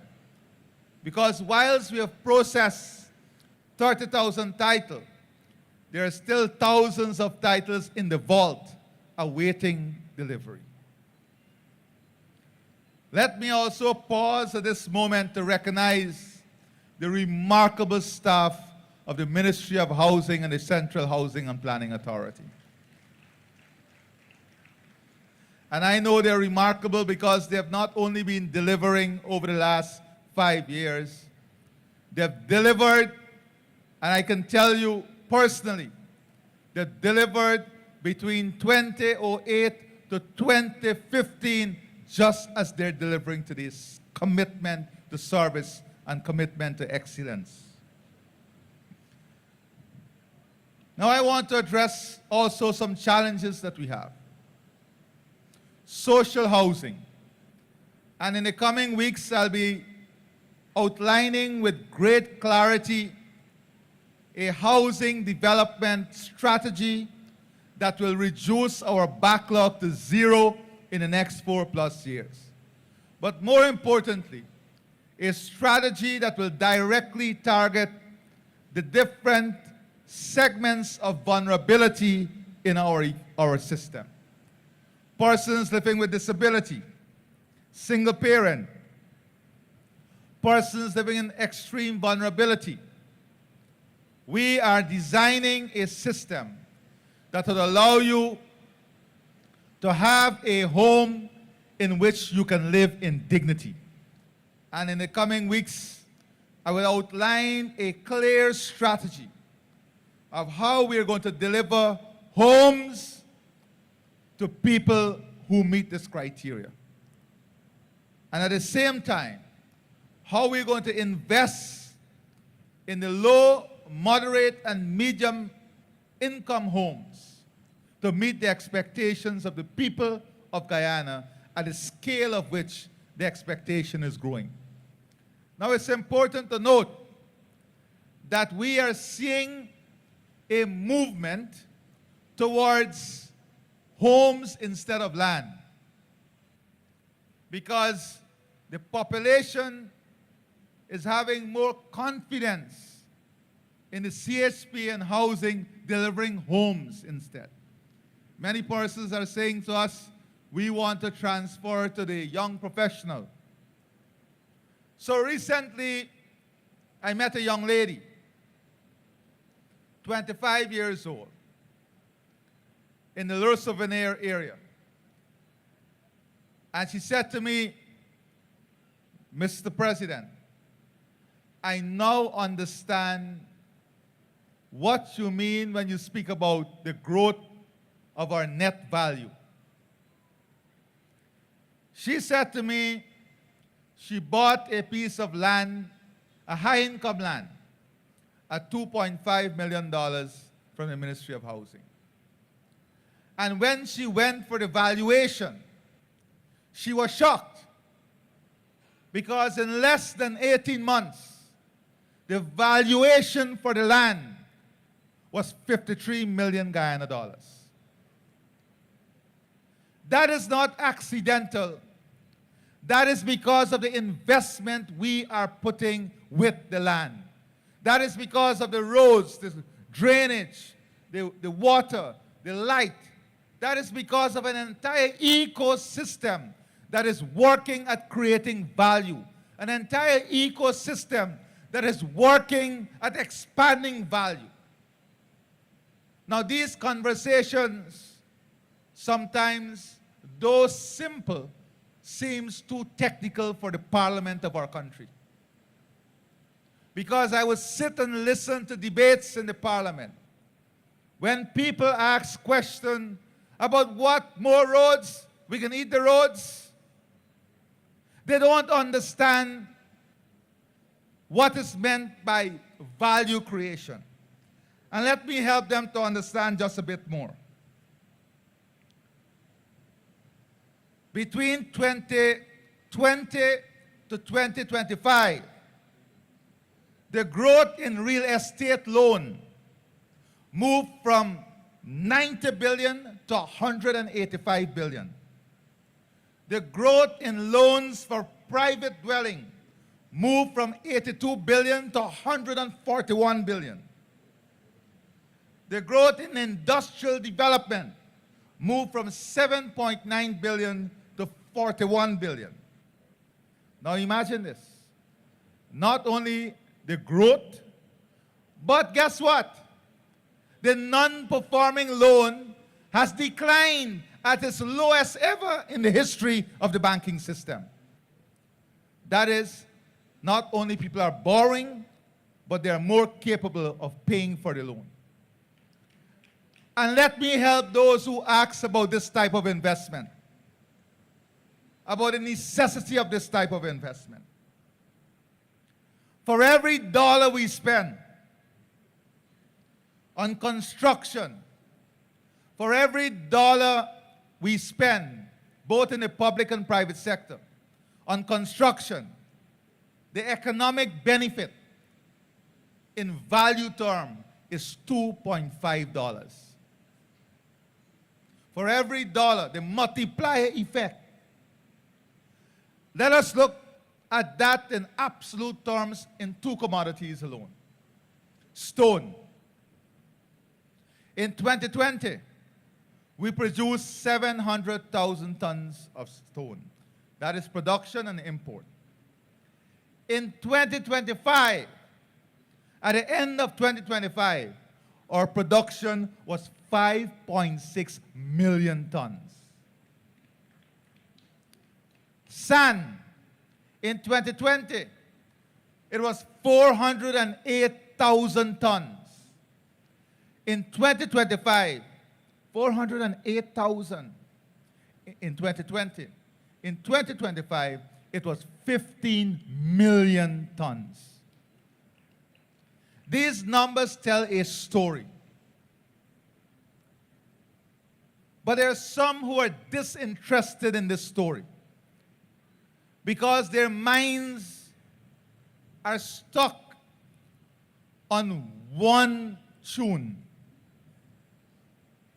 And that tune is criticize, criticize, criticize, oppose, oppose, oppose, lie, lie, lie, and hope that some of it will stick. I said to the cabinet that we must not allow those voices that are few in numbers to erode the enormous work and transformation that is taking place in our country. We have a responsibility to do that. So today, as we gather at the International Building Expo, I declare without fear of contradiction that we are not just constructing buildings, roads, bridges, and aerodromes.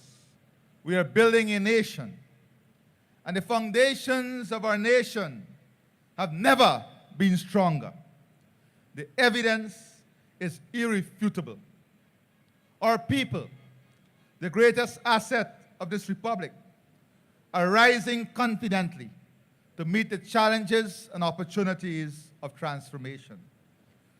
Our education system is being revolutionized, equipping a new generation with the knowledge, skills, and competencies required for the Guyana of tomorrow.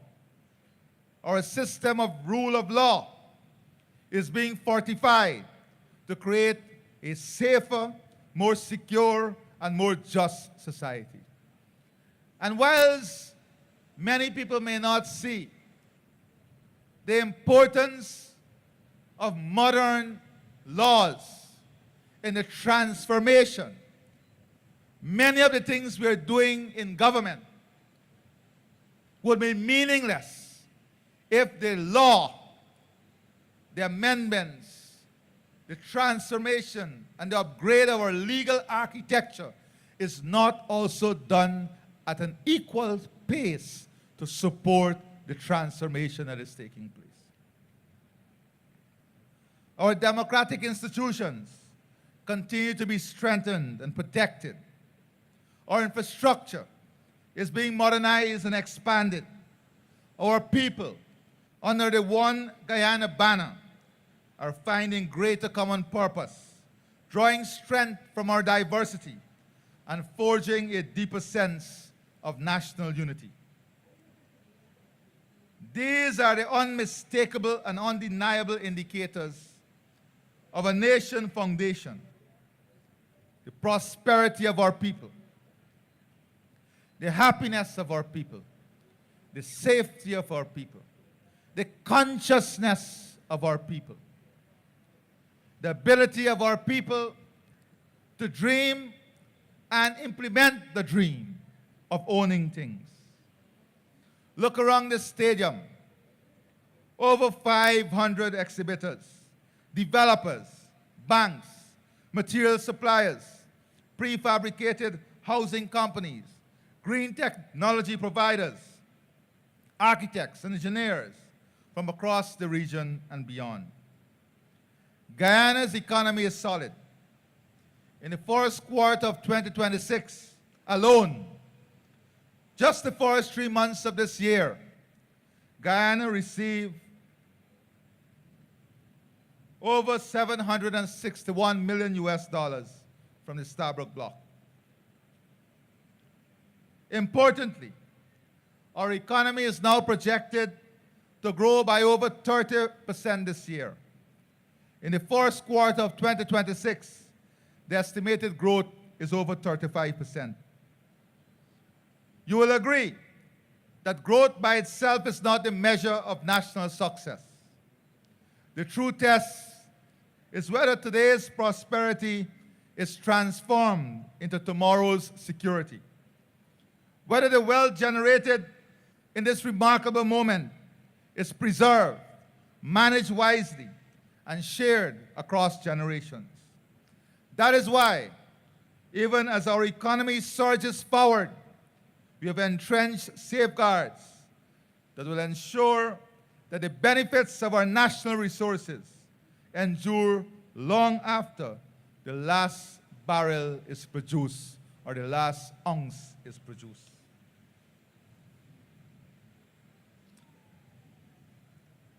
We have broken through the US $4 billion barrier in our National Resource Fund.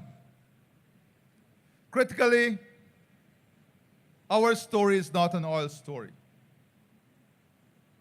Our story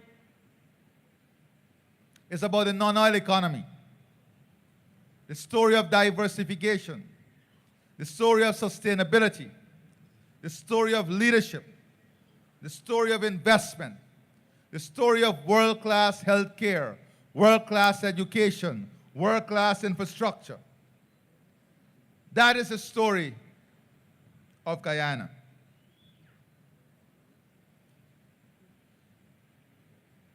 When we look across our country today, we see the thousands of new homes. But sometimes we forget, just sometimes we forget, that this is not accidental. When we were returned to office in 2020, the New Building Society, the institution that has for generations been the home for the ordinary Guyanese borrowers, had a mortgage ceiling of just 8 million Guyana dollars. Today, families, young Guyanese, are benefiting from a ceiling at a New Building Society that is 30 million Guyana dollars. And the interest rate for up to 30 million is capped at 5%. The New Building Society would have seen a near four-fold increase in borrowing capacity from the ordinary Guyanese family. But we did not stop there. The power of comparative financial system is when a government moves, the market follows. And it has moved with extraordinary speed. Republic Bank has removed its residential mortgage ceiling entirely. No limit. They're offering mortgages up to 60 million Guyana dollars at 5% interest, with rates beginning at 3.5%.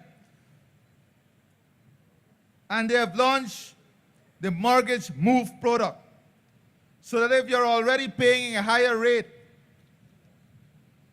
at another bank, you can transfer to Republic Bank and access the savings that they offer. GBTI, effective May 1st this year, restructured its entire mortgage portfolio with rates as low as 3%. That is not a promotional rate. That is their standard offering for qualified borrowers. Brought down even further. This is even brought down even further through their loyalty program for eligible customers. These are rates that were between 8 to 15% just 5 years ago. Citizen Bank introduced a new mortgage structure in April. Rates now starting at 3.5% up to 35 years. 100% construction financing. So that 25% that they used to ask you to put up front historically has been removed. 100% financing for construction. And it goes further. Zero commitment fees, zero processing fees, and a 48-hour loan approval turnaround. That is the confidence in the system. That is the confidence in our economy. And I can say the same for Demerara Bank, 3%. expanding loan portfolio, unlimited borrowing. Same for Scotiabank. They have also reduced their interest rate. And that is not all. The government has doubled the ceiling on mortgage interest tax relief for first-time homeowners. Under Section 20A of the Income Tax Act, if you're a first-time homeowner living in your own property, you can now deduct from your taxable income the full interest you pay on mortgage principal up to $30 million. All of the interest you pay, you now can deduct it from your taxable income. That is a government that cares about you owning your own home. What does this mean in practice? It means the government is sharing the cost of your mortgage with you. That is what it means in practice. That the government is sharing the cost of your mortgage with you. We're not just giving you access to loan. We are making the government your partner in building your home. Every year, when you file your taxes, the interest you paid on your home loan comes back to you directly, reducing the tax you owe, increasing your disposable income, and putting more money back in your pocket. It is an annual dividend on your decision to invest in yourself, your family, and your country. Why are we doing this? We are doing this because we view home ownership as not just an economic transaction, but as a statement of belonging. When a family in Guyana owns their home, when their name is on that title, deed, or transport, when their children grow up with a backyard and a bedroom of their own, when they are building equity rather than paying rent, something changes. Security changes. Aspiration changes. The relationship between citizens and nation changes. So I can go on and on, but I will stop here tonight. And I will say to every Guyanese family, you have a government that is your partner. A government that is investing alongside you. And we, at this Building Expo, the Most Honorable Prime Minister Andrew Holness, we want you to be confident that Guyana private sector, with our banks, with our builders, with our material, that we can build that community that needs to move because of the erosion that took place after the hurricane. Let us partner with Jamaica in building that 300 plus homes, because that is the only way we can demonstrate the level of growth and advancement in our business solutions. Today is tomorrow's future, and tomorrow's future is built today. Thank you very much. God bless all of you. I wish all the exhibitors well. We have more work to do with the Prime Minister, so we'll come back tomorrow night to visit all of the booths. And I want you to know that we are here with you, for you, and by you. Thank you very much.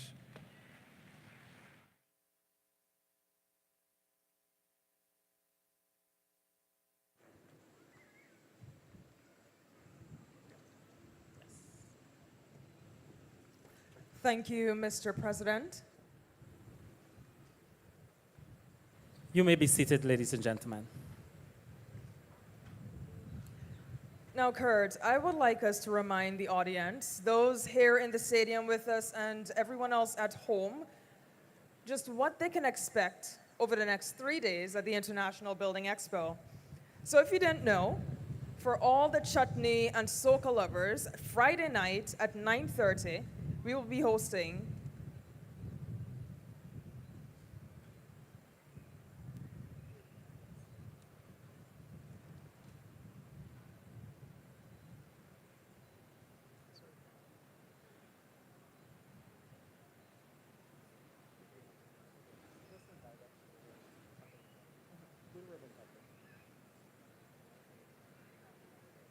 Ladies and gentlemen, at this time, His Excellency, the President, the Honorable Prime Minister of Guyana, and the Most Honorable Minister of Jamaica, with his accompanying ministers, members of Cabinet, and other invited dignitaries, are going to proceed for the official ribbon-cutting ceremony, declaring the International Building Expo 2026 officially open.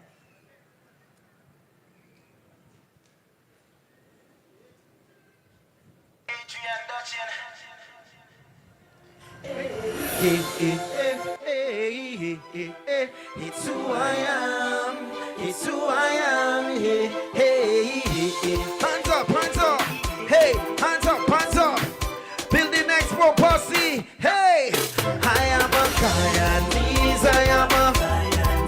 No matter where I be, I am a Guyanese. I am a Guyanese. I am a Guyanese. No matter where I be, I am a. It don't matter where I be, I'm proudest to be me. I'll always represent, I'm always Guyanese. In every party, I rep it. Inside of the feds, I rep it. Country people overseas, never deny your Guyanese. In the morning, I rep it. In the evening, I rep it. In the day, in the night, I tell you, anywhere I go, I got my flag. My flag, my GT flag. Hey, I am a Guyanese. I am a Guyanese. No matter where I be, I am a Guyanese. I am a Guyanese. I am a Guyanese. No matter where I be, I am a Guyanese. Kunjas.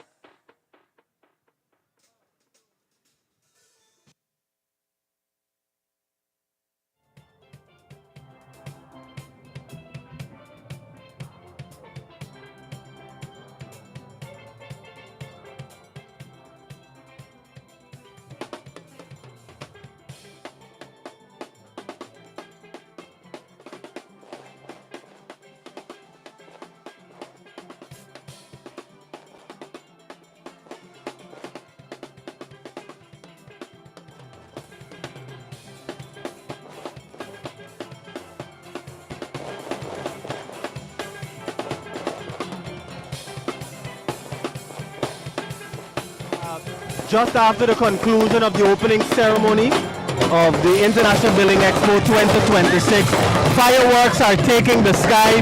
You can see that on your screen here at the Providence National Stadium. Kristen, it's absolutely beautiful. It is more than beautiful, it is spectacular. You know, a lot of our national events have fireworks and the displays are always breathtakingly beautiful. Right now, everybody, somebody's so anxious to just go and walk and have fun. And I see our president is around. He's already lost in the crowd with the Prime Minister of Jamaica. Yeah. And this is a sight to behold. Of course. As you can see on the screen, there is the president in one of the booths already. And he is accompanied by the Prime Minister of Jamaica, along with the housing ministers, Colin Crowell and Vanessa Ben. And if I'm not wrong, this is the Ministry of Housing's booth itself. That's correct. Of course, in the Ministry of Housing's booth, there is so much that you can experience. They have a specific section where the President and the Prime Minister are now, is responsible for the single window development development system. Of course, that system allows for people to process their building plans, process their titles so that they're able to start the building process. And it removes a lot of the difficulties associated with going to NDCs with physical copies. All of that has been transferred and transitioned to an online system. And that is what the President there is explaining to Prime Minister Holness in the Ministry of Housing booth. And you know, briefly, during Prime Minister Holness's speech, he spoke about housing as a powerful economic activity and that an integrated approach builds communities. He commended our government, the government of Guyana, on its vision, good planning, and good governance. He also said that Jamaica is going through a housing boom. Although it's not as big as Guyana's, it's still a boom. And he said in his country, the constraint is not finance, but it is of supply, the availability of labor and technical skills. So he was saying he's looking forward to the partnership between Guyana and Jamaica, whereas Guyanese can come and, you know, offer their services in those regards as well. Yeah, you know, the Prime Minister made a very interesting point that he hasn't been here for 8 years, but he can say definitively that Guyana has changed quite a bit. And that speaks to the physical transformation that we've been able to see over the last 8 years. Being able to witness the fact that, of course, not only has the social and economic development of people move, but also that physical infrastructure has seen a significant change as well. And Prime Minister Holness recognizing that. We know that Prime Minister Holness has been a proponent of economic transformation through physical infrastructure. We see that in Jamaica taking shape in the new highways and roadways that they are constructing. Yes. And he recognizes that Guyana is taking the right steps towards economic development. And that is through physical infrastructure, creating utility corridors that will ultimately serve the people who will access their house lots in short order. In fact, Prime Minister Holness commended President Ali and the cabinet for their vision in putting these things in place so that the country can continue to develop in a rapid and significant way. And talking about rapid and significant ways in the housing sector, coming back to Guyana, and our president, Dr. Mohamed Irfan Ali, he pointed out, you know, in his address that in the coming weeks, his government will be outlining with great clarity a housing development strategy that will reduce the backlog in the next 4 years. Yes. And this strategy targets different segments, like persons living in extreme vulnerability, persons living with disabilities, single parents, etc. And he said that they're seeing a movement towards homes instead of land because our population is having more confidence in the CHPA in delivering homes. And many persons are trying to and want to transfer to having young professional homes. Kristen, if you spend some time and visit, the young professional scheme in, of course, in Prospect, you visit that scheme.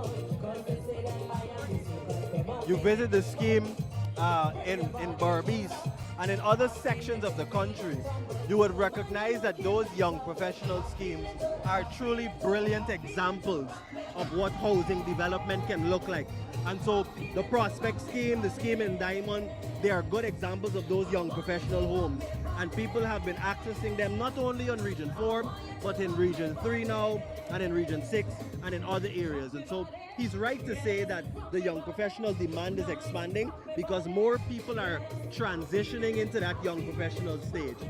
All right. And you know, as much as we would love to stay here and talk about so much of development and transformation in Guyana, I'd like to end off with encouraging everyone to come over and to see what Building Expo is all about.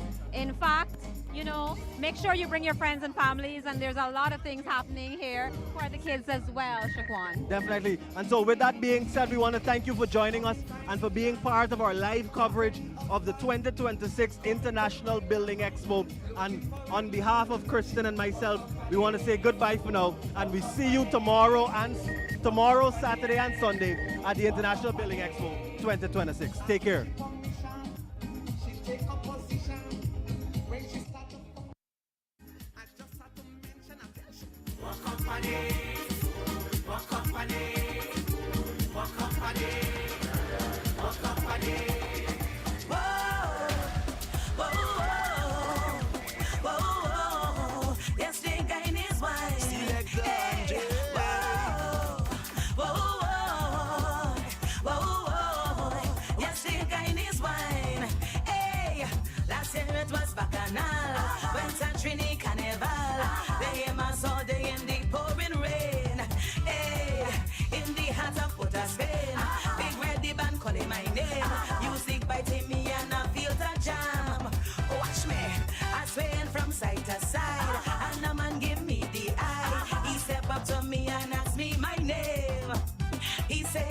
Trini, I say. Where there are those who would say second rights and freedom are anti-transparency, anti-democratic, and anathema. But you're doing it right, and facilitating growth. And it's over.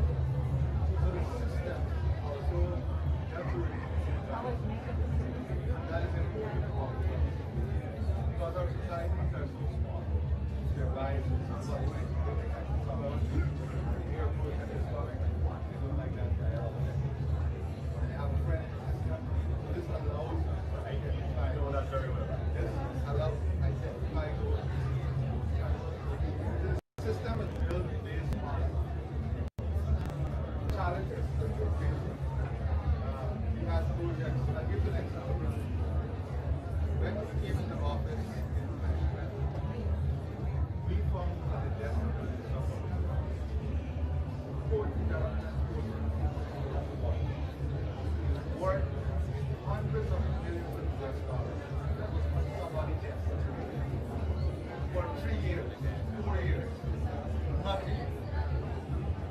We unlocked that, we went to the process of EPA, and all of it approved within 6 weeks. And all of that investment came online within 3 months.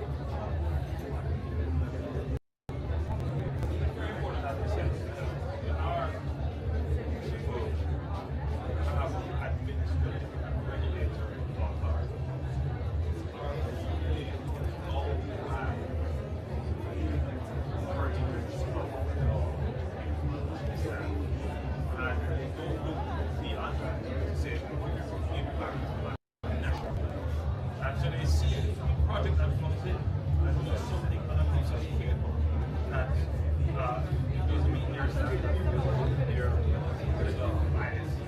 And so they throw it out, or just go to a place and something here.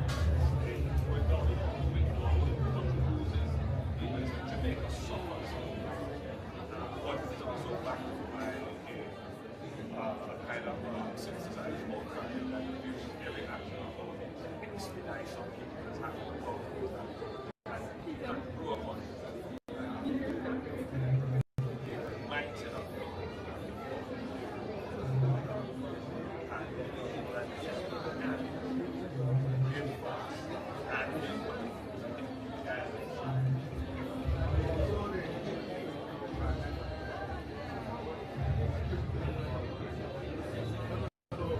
Dissected it.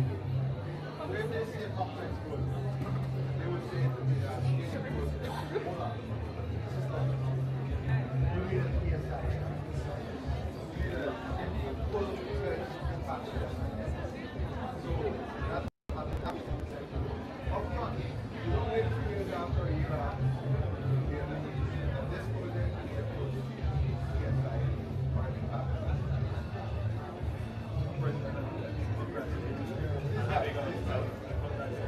having a 45-day approval. But we do things in Jamaica. You know, you can't go here. But on average, there are all kinds of obstacles for us that prevent the approval of projects that are in this way. And we're going to get a change that we have implemented our past projects. But the real issue is how the average person to get out of the road quickly and not have to contact this things like these. Do a lot of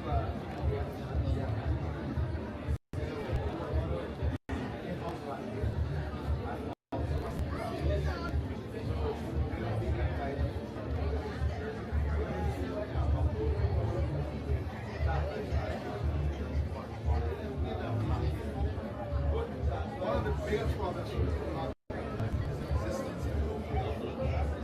Because what I would think one of the mention. what people look at is as dealing with power icon. Power icon.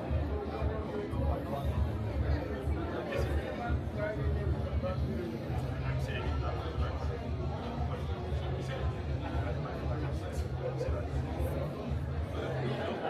it's all about if you introduce a transparent system, then here's where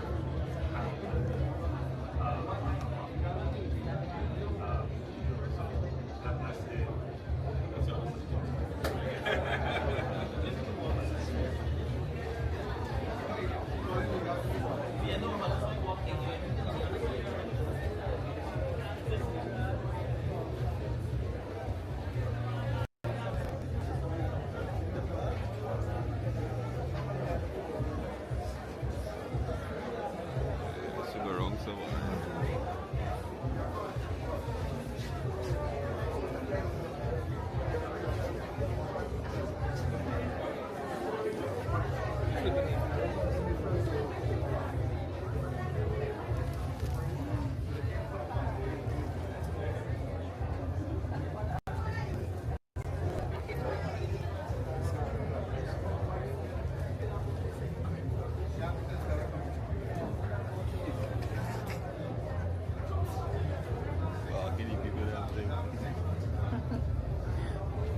Take your time, yeah.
You're going to Neems. Neems is different from Dairy. Dairy is in number one hole. Right.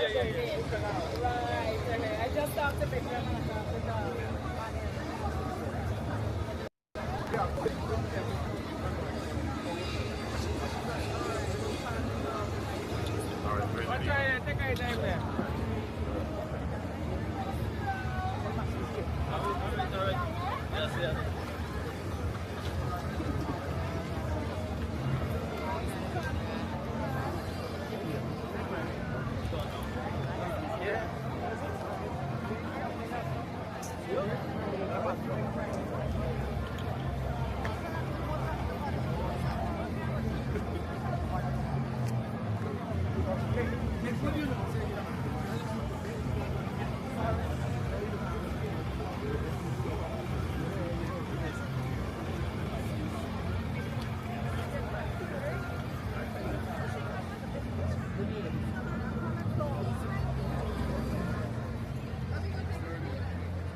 I'm going to ask Shane them. I'm going to ask Shane them. I'm going back to the book.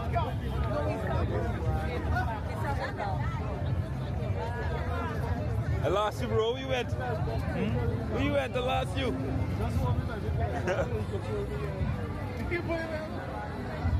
Sorry. Sorry.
Yeah, he gone.